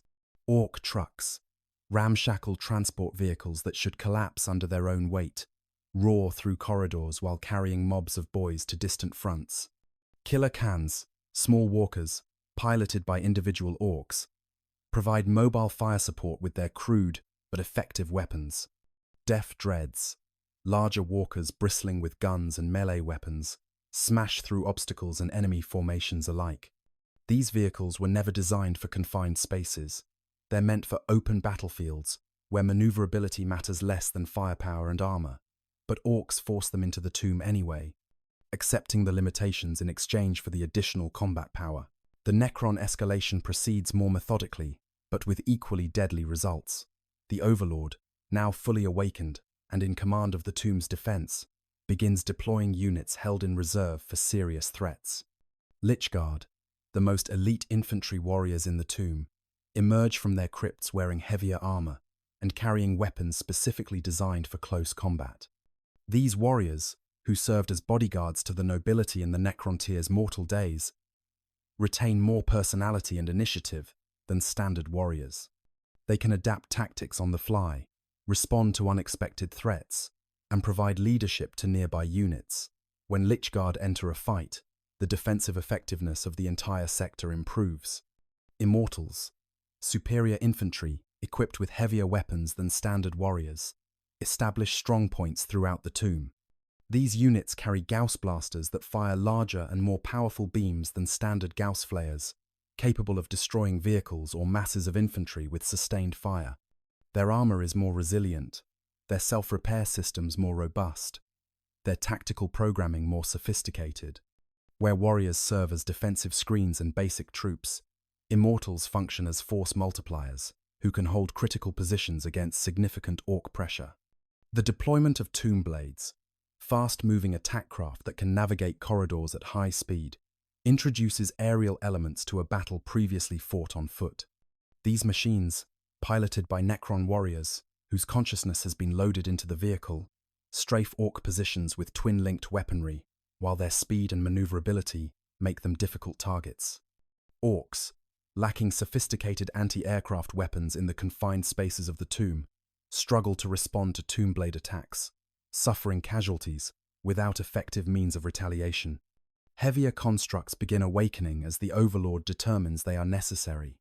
Destroyers, Necrons who have become so consumed by hatred of all life that they are kept in isolation between battles, hover into combat zones on repulsor fields. These floating weapon platforms pour torrential fire into Ork formations, their heavy Gauss cannons ripping through armor and flesh with equal ease. Destroyers fight with a fury born of their hatred for living beings, making them particularly effective against Orks who represent everything they despise: crude biology, chaotic aggression, undisciplined warfare. The psychological damage to Necron forces from deploying destroyers, SA, their presence reminds all Necrons of what they lost when they became machines, is offset by their combat effectiveness.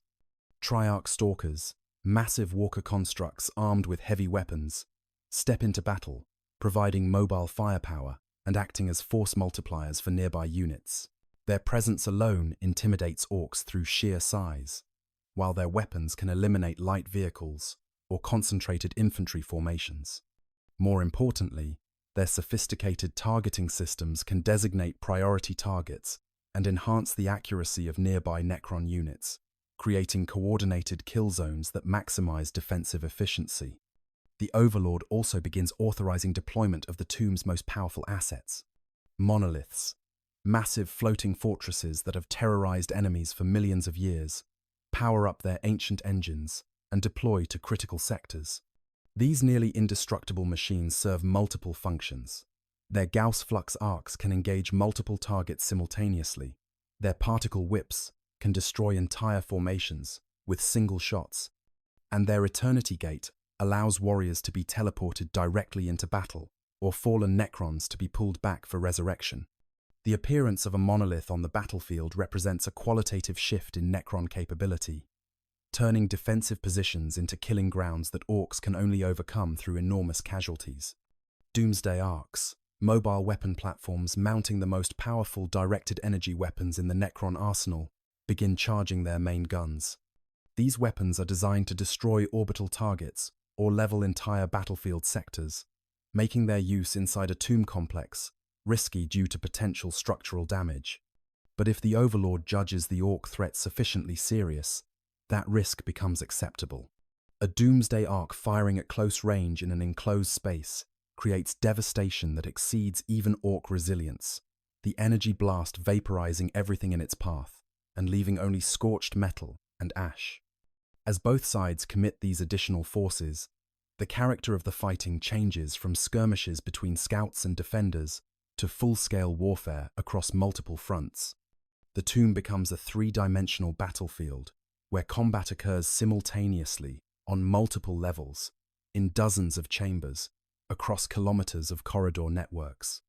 Orks push forward in some sectors while being driven back in others. Necrons establish defensive lines only to have them flanked by Orks who found alternative routes. Neither side can achieve decisive advantage across the entire complex, leading to a grinding stalemate where ground is fought over repeatedly. The Ork command structure, such as it is, operates through a combination of personal initiative and respect for proven leaders. The war boss nominally commands the entire force, but his actual control extends only as far as his voice can carry or his reputation can reach. Sub-bosses, knobs, who command smaller groups, make their own tactical decisions based on what seems most likely to lead to a good fight.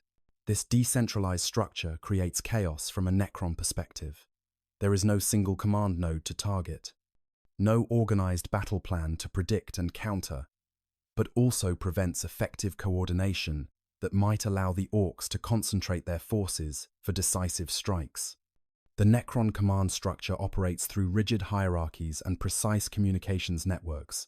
The Overlord issues strategic directives that Lords interpret into tactical orders for specific sectors. Warriors execute those orders with mechanical precision, their movements coordinated through constant data link communication. This creates efficient, organized responses to Ork attacks, with defensive resources allocated based on calculated threat assessments. But it also creates rigidity that clever warbosses can exploit, learning the patterns of Necron responses and manipulating them through feints and false attacks. The resource expenditure on both sides reaches levels that cannot be sustained indefinitely.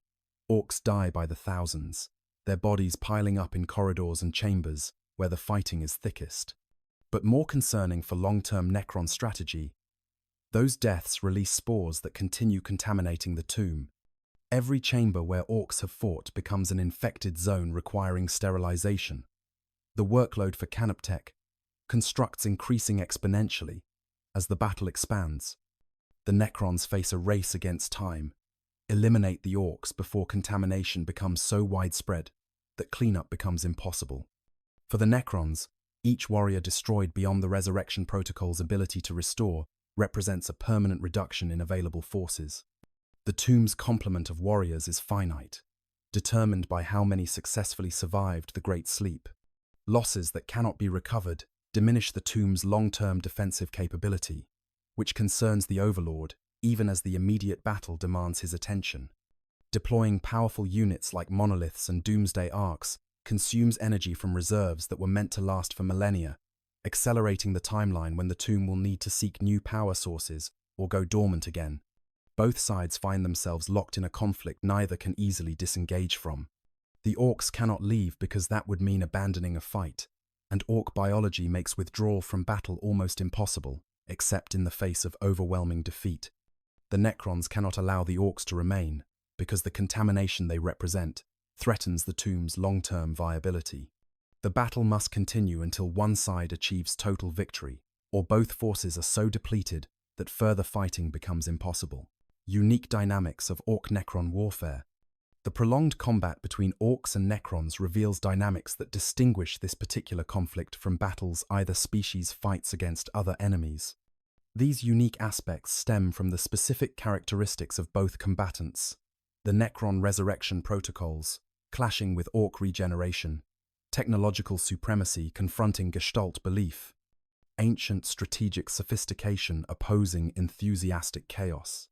Understanding these dynamics illuminates why Ork-Necron conflicts tend towards specific patterns and why conventional military doctrine proves inadequate for either side.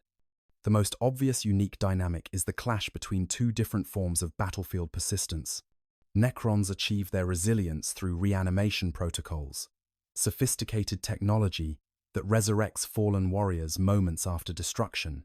Orks achieve theirs through biological toughness, reinforced by the Gestalt field and the constant production of new Orks from spores.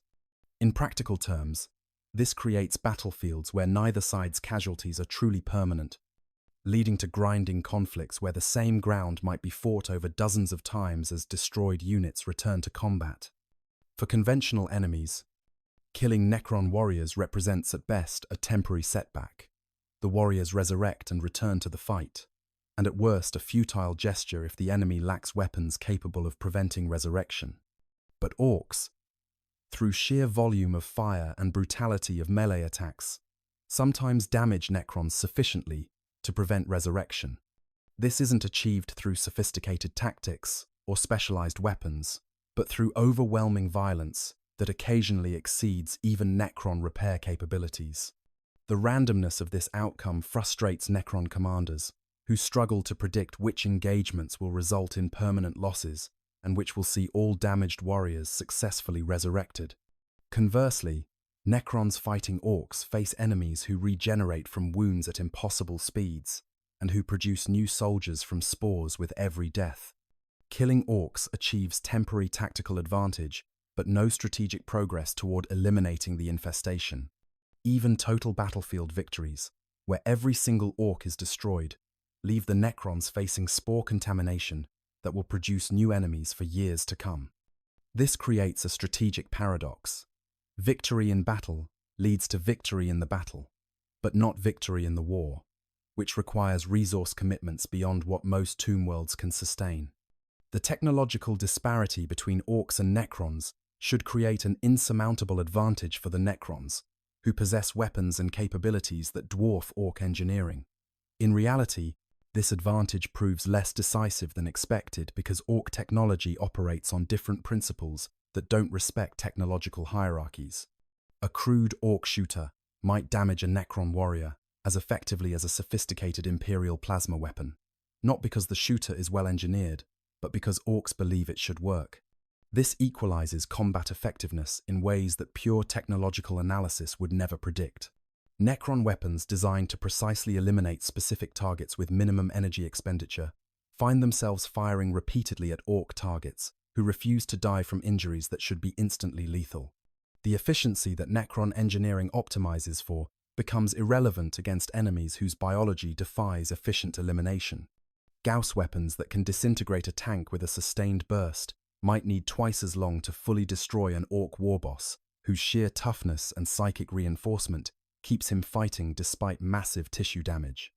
The psychological warfare dynamic between these species creates interesting patterns.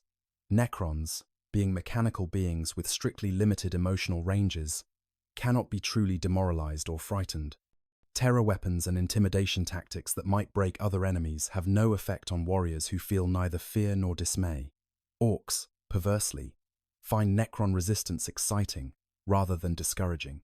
Enemies who won't stay dead and keep getting back up represent exactly the kind of challenge that Orks most enjoy. The harder the Necrons fight, the more attractive the battle becomes to Ork psychology. This creates a feedback loop where neither side can achieve the morale victories that often decide battles between other species. Necrons cannot break Ork morale through displays of technological superiority because such displays only increase Ork enthusiasm. Orks cannot demoralize Necrons through aggressive assaults or loud war cries because Necrons don't experience morale in meaningful ways. Both sides are psychologically locked into fighting until complete physical victory or defeat, with no possibility of surrender, retreat, or negotiated settlement. The terrain advantages that would normally favor defenders become complicated in Ork-Necron battles. Necron tomb complexes are designed to channel attackers into kill zones, provide overlapping fields of fire, and create defensive depth. These advantages work against conventional enemies, who must physically navigate corridors and can be targeted while doing so. But Ork persistence means they continue advancing through kill zones despite catastrophic casualties, eventually overwhelming defensive positions through sheer mass. Additionally, Ork mechboys, who create alternative routes by blasting through walls or ceilings, bypass the careful defensive geometry of tomb architecture. The Ork Gestalt field's interaction with Necron technology creates unpredictable battlefield effects that neither side fully understands or controls. Necron weapons might malfunction in unlikely ways when surrounded by thousands of Orks who subconsciously believe Necron technology should fail. Resurrection protocols might experience slight delays when the Gestalt field is particularly strong in a given area. These effects are inconsistent and minor, but they introduce randomness into Necron systems designed to operate with precise predictability. For beings who have spent millions of years perfecting their technology, even minor unpredictability creates frustration and operational challenges. The resource calculation dynamics differ fundamentally from standard warfare. In conventional conflicts, both sides expend ammunition, lose personnel, and consume supplies at calculable rates. The side with better resource management or larger reserves typically prevails in extended engagements.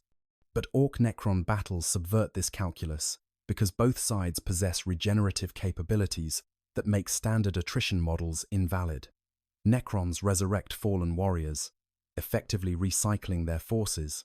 Orcs produce new fighters from spores, their numbers actually increasing with each engagement, despite battlefield losses. Neither side is truly depleting the other's forces in permanent ways, leading to conflicts that can continue almost indefinitely if both sides commit to the fight. For Necrons, the true resource constraint becomes energy rather than warriors. Running resurrection protocols, powering weapons, and maintaining life support for awakened Necrons all draw from the tomb's energy reserves. These reserves are vast but not infinite, and the expenditure rate during intense combat can threaten long-term sustainability. An overlord must constantly balance immediate combat needs against future requirements, deciding how much energy to commit to the current battle versus holding in reserve for later threats. For Orcs, the resource constraint is less about material and more about opportunity. As long as the fighting continues, Orcs can sustain themselves almost indefinitely through scavenging, looting, and the natural productivity of their fungal biology. But if a fight drags on too long without clear progress, even Orcs can become bored or distracted. A war boss who cannot deliver victories or exciting battles risks losing followers to rivals who promise better fighting elsewhere. The political dynamics of Orc leadership require constant engagement and advancement, making prolonged stalemates problematic despite the Orc ability to sustain combat indefinitely. The tactical adaptation cycles between these species reveal interesting patterns. Necrons, with their sophisticated analytical capabilities, quickly identify Orc weaknesses and develop counters, establishing overlapping fields of fire to maximize casualties, deploying wraiths to assassinate Orc leaders, using scarab swarms to disrupt Orc formations. But Orcs, through trial and error learning and occasional flashes of cunning from war bosses, also adapt, focusing fire on individual Necron targets to prevent resurrection, smashing enemies thoroughly to ensure they don't get back up, using weird boys to disrupt Necron coordination. This creates a constant evolution of tactics where neither side achieves permanent advantage.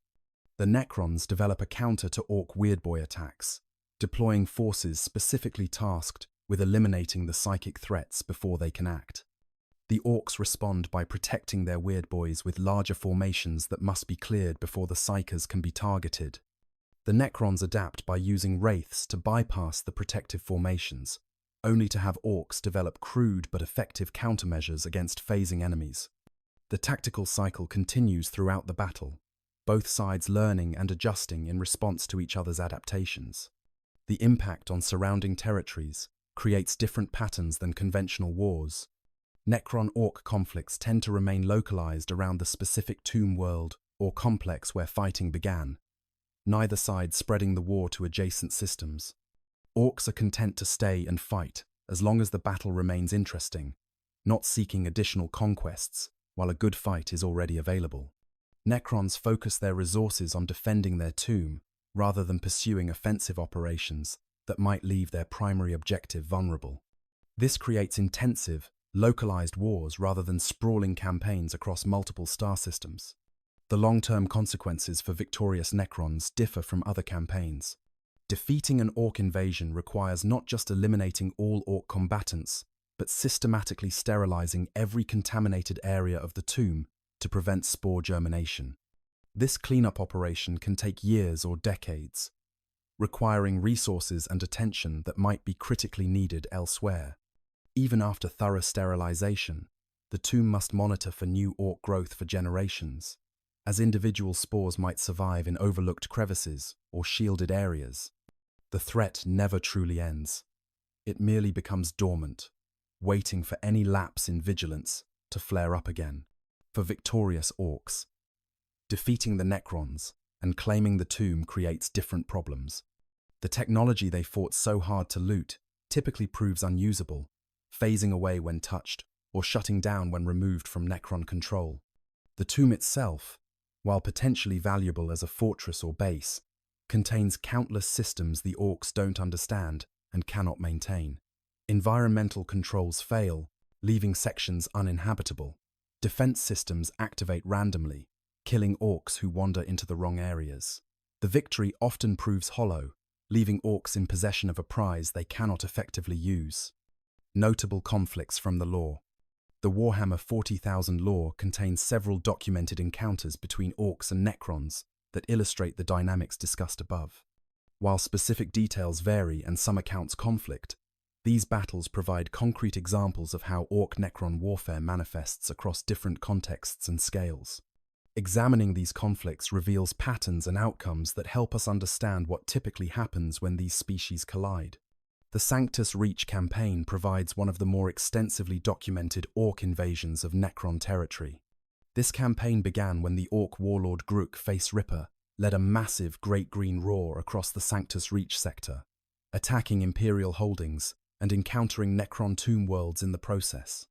The Necrons of the Neferu dynasty, awakening to find their territories overrun with greenskins, deployed forces to eliminate the infestation while simultaneously fighting the Imperial defenders. The three-way battle that developed created chaotic fighting where Orcs fought both Necrons and Imperials. Necrons targeted both Orcs and humans, and Imperial forces defended against both Xeno species. The Orcs, reveling in the opportunity to fight multiple enemies simultaneously, threw themselves into battle with characteristic enthusiasm. The Necrons, frustrated by the deteriorating tactical situation, found themselves unable to execute their careful strategies when both enemies ignored proper military doctrine in favor of direct assault. The conflict ultimately resulted in a draw of sorts, with none of the three factions achieving complete victory. The Orcs suffered massive casualties, but continued producing new warriors from spores scattered across multiple worlds. The Necrons eliminated many threats, but found their tomb worlds contaminated with Orc spores that would require generations to fully cleanse. The Imperials held key positions, but lost multiple worlds and suffered grievous losses. This outcome reflects the frustrating reality of Orc-Necron conflicts. Decisive victory proves almost impossible to achieve. On Amara, a tomb world of the Sortek dynasty, an Orc invasion force penetrated deep into the primary tomb complex before the Necrons could fully awaken. The Orcs, led by warboss Gragthak the Unstoppable, showed unusual tactical sophistication in identifying and targeting tomb infrastructure rather than simply fighting whatever enemies appeared. This suggests either that Gragthak possessed genuine strategic insight or that he had fought Necrons before and learned from the experience. The Sortek response, commanded by Overlord Anorak the Unyielding, deployed the full spectrum of tomb capabilities, including multiple monoliths and a captured Cetan shard. The shard's deployment proved decisive, its reality-bending powers creating localized catastrophes that even Orcs could not survive. Entire Orc formations were erased from existence, their matter converted to pure energy or phased into non-existence. This overwhelming force broke the Orc invasion, though cleanup operations to eliminate spore contamination continued for decades afterward. The Battle of Kolstan Prime illustrates what happens when Orcs discover a Necron tomb world that has not yet begun awakening. The Orc forces, numbering in the millions and seeking new territory to settle, began excavating mineral resources when they breached into tomb chambers containing dormant Necrons.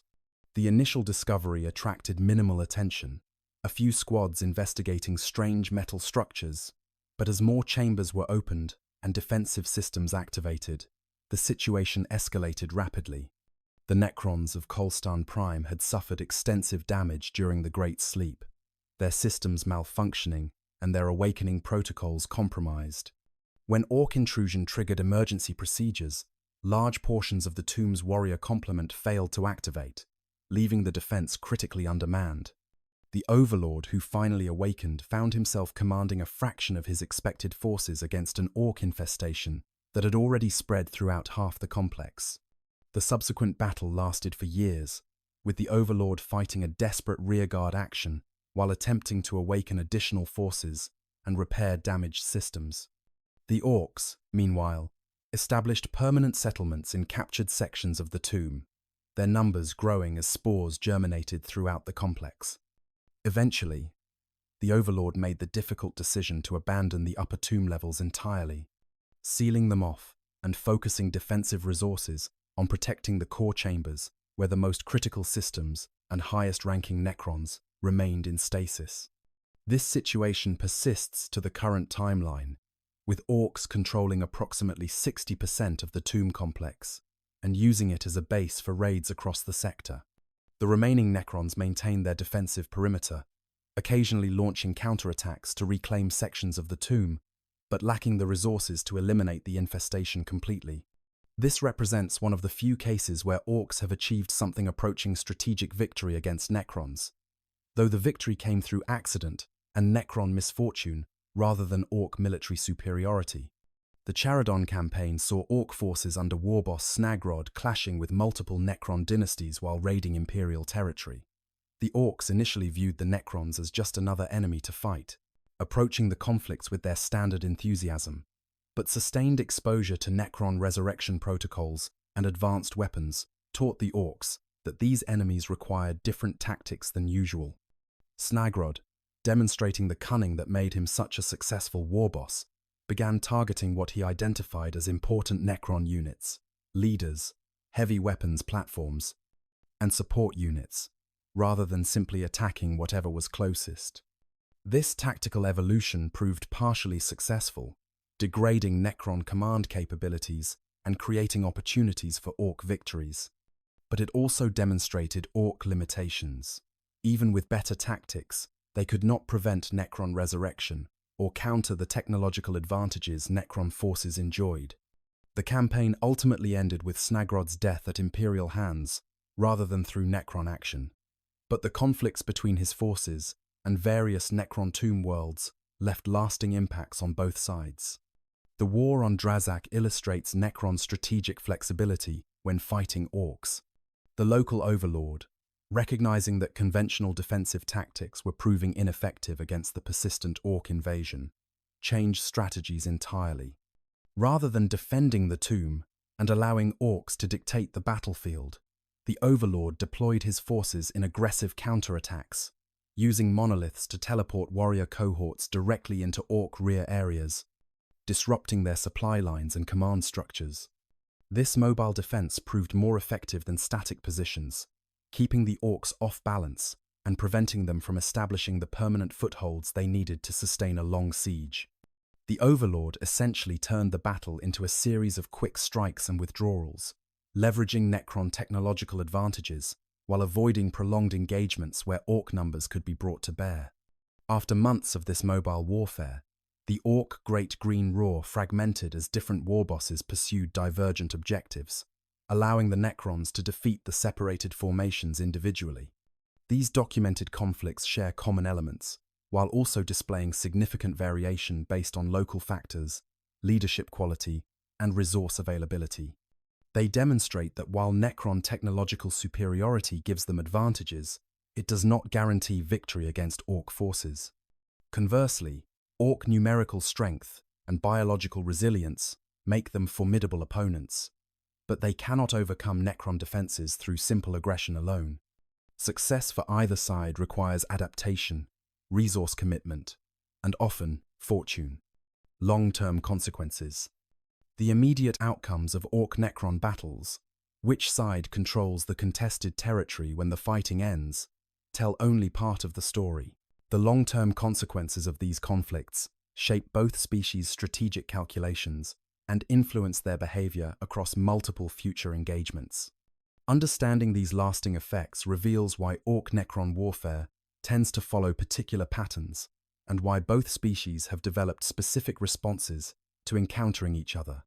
For Necron tomb worlds that successfully repel Orc invasions, the aftermath presents challenges that can span centuries. The most immediate concern is spore contamination throughout the complex.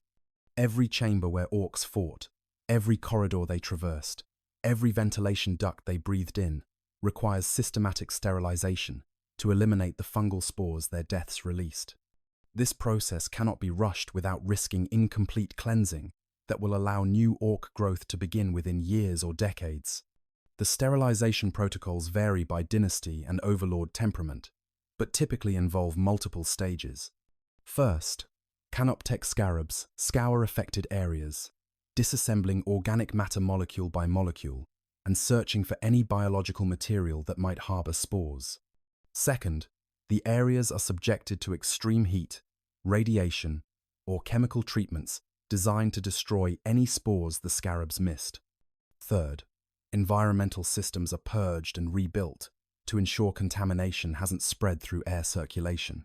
Fourth, the area is sealed and monitored for extended periods to verify no new growth occurs. This process is resource-intensive and time-consuming. A tomb complex where Orcs fought for months might require a decade of cleanup operations to fully sterilize. During this period, significant portions of the tomb's military forces and technical assets must be dedicated to decontamination rather than other objectives. This represents a strategic victory for the Orcs, even in defeat. They force Necrons to commit resources and time that could have been used for conquest, expansion, or other dynastic goals. Some overlords, recognizing the futility of complete sterilization in badly contaminated areas, choose to simply seal off affected sections permanently. If a particular level of the tomb complex is heavily infested with spores and the resources required to cleanse it exceed its value, the simplest solution is to close all access points, establish defensive barriers, and write off that section as a loss. Future Orcs, germinating in the sealed area, will find themselves trapped in a tomb section with no exits, no resources, and no enemies to fight. A prison that will eventually lead to their starvation or devolution into smaller Orcoid species, like snotlings. The structural damage Orcs inflict during their invasions creates additional long-term problems. Necron architecture, while incredibly durable, is not indestructible.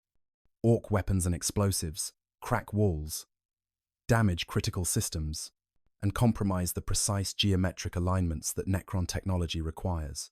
Repairing this damage requires cryptech attention and specialized materials that may not be readily available, especially for tombs that have been isolated from other dynasty holdings for millions of years. For tombs that suffered significant warrior losses during the fighting, the casualties represent permanent reductions in combat capability. Unlike younger species, who can recruit and train new soldiers, Necrons cannot create new warriors to replace those destroyed. Each warrior who fails to resurrect represents a Necrontia citizen who underwent biotransference 60 million years ago and whose consciousness is now permanently lost. These losses diminish the tomb's defensive strength and reduce the forces available for future operations. The psychological impact on Necron commanders should not be underestimated, despite their mechanical nature. Overlords and lords who retain substantial portions of their original personalities experience something analogous to frustration or anger when dealing with Orc invasions. The crude, illogical nature of Orc forces offends Necron sensibilities. The fact that such primitive enemies can cause serious problems for the most advanced civilization in the galaxy creates cognitive dissonance that some Necron leaders struggle to process. A few overlords develop obsessive hatred of Orcs specifically, pursuing the extermination of greenskin populations with zealous intensity that exceeds strategic necessity. For Orc populations, the long-term consequences of fighting Necrons tend to be more immediate and less systematized. Orcs do not engage in extended strategic planning or worry about resource allocation across decades. They fight, they win or lose, and then they look for the next fight. However, certain patterns do emerge from repeated Orc encounters with Necrons that influence future Orc behavior. Orks who survive battles against Necrons gain respect for their metallic enemies, recognizing them as particularly tough opponents who provide good fights. This reputation spreads through Ork populations via storytelling and the psychic gestalt field, creating awareness among Orks who have never encountered Necrons that these metal skeleton enemies are worth fighting. This makes Necron tomb worlds more attractive targets for Ork Great Green Roars, seeking challenging battles, perpetuating a cycle where Necron territories draw Ork attention. Conversely, the difficulty of looting Necron technology creates lasting frustration for Ork mech boys. These technical specialists, accustomed to repurposing enemy weapons and vehicles for Ork use, find themselves stymied by Necron tech that refuses to cooperate. This frustration sometimes leads to mech boys developing specific counters to Necron technology, crude devices designed to disrupt resurrection protocols or interfere with Necron weapons. While these devices rarely work as intended, the effort expended on creating them demonstrates that Orks can learn from their experiences and attempt to adapt. The spore contamination that Orks leave behind in Necron tombs creates unexpected long-term dynamics. Ork populations germinating in sealed tomb sections evolve in isolation, developing unique characteristics based on their environment and the limited resources available. These tomb-dwelling Orks might become smaller and more stealthy, adapting to the confined spaces and lurking in maintenance tunnels. Or they might develop unusual pigmentation from exposure to Necron technology and radiation. Or they could evolve psychological traits that make them more cautious and less aggressive. Since the original Ork enthusiasm for charging into battle proves fatal when there are no new spores to replace casualties, these isolated Ork populations rarely pose serious threats to Necron security, but they do create ongoing annoyances. Scarab patrols must be maintained to hunt down any Orks who escape their sealed sections. Periodic purges become necessary when isolated populations grow large enough to threaten containment. The tomb's defensive resources are constantly stretched thinner as new Ork pockets are discovered in areas thought to be clear. This represents victory through persistence. Even in defeat, the Orks continue being a problem for the Necrons. For the wider galaxy, Ork-Necron conflicts serve as distractions that benefit other species. Ork Great Green Roars that throw themselves at Necron tomb worlds are not attacking Imperial planets or raiding Tau expansion zones. Necron dynasties committing resources to fighting Orks have less capacity for their own campaigns of conquest against other species. Occasionally, canny Imperial or Eldar commanders have deliberately guided Ork forces toward Necron territories, hoping the two Xenos threats will eliminate or weaken each other. However, this strategy carries risks, as both Orks and Necrons are capable of recognizing manipulation and targeting those responsible. An overlord who discovers that Imperial forces deliberately sent Orks to his tomb world might redirect his anger toward the Imperium once the Ork threat is eliminated. Ork warbosses, who feel they have been tricked into fighting particular enemies, will sometimes abandon those fights to seek revenge against whoever deceived them. Using Orks and Necrons against each other is a dangerous game that requires careful execution. The technological exchanges between species, while limited by the incompatibility of Ork and Necron systems, do occasionally produce results.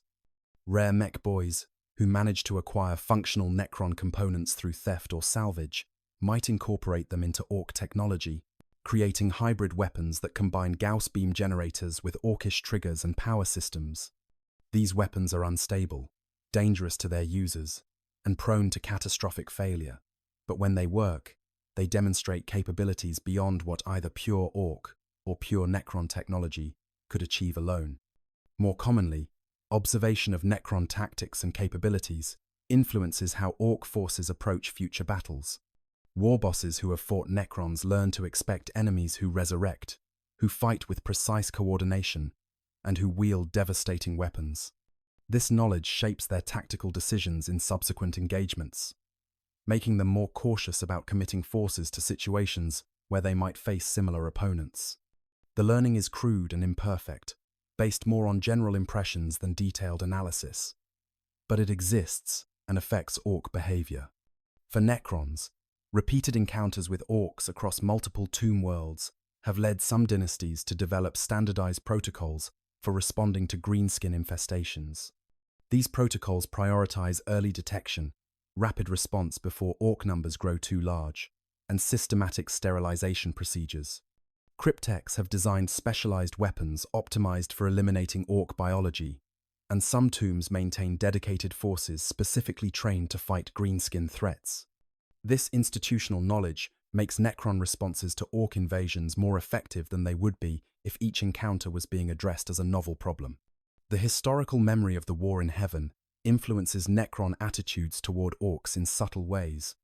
Necron leaders remember that their ancient enemies, the Old Ones, created the species that eventually became orcs as weapons in that primordial conflict.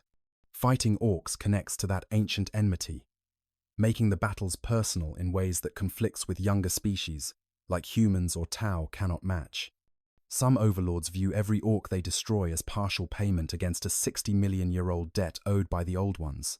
Conclusion: when orcs find Necrons, the resulting conflict transcends simple warfare to become a collision between two fundamentally opposed approaches to existence.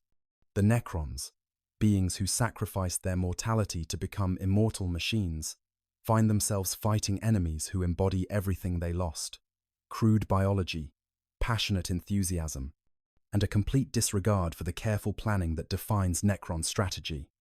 The Orks, living weapons, still executing programming from species that died millions of years ago, discover enemies who represent both the ultimate challenge and the ultimate frustration.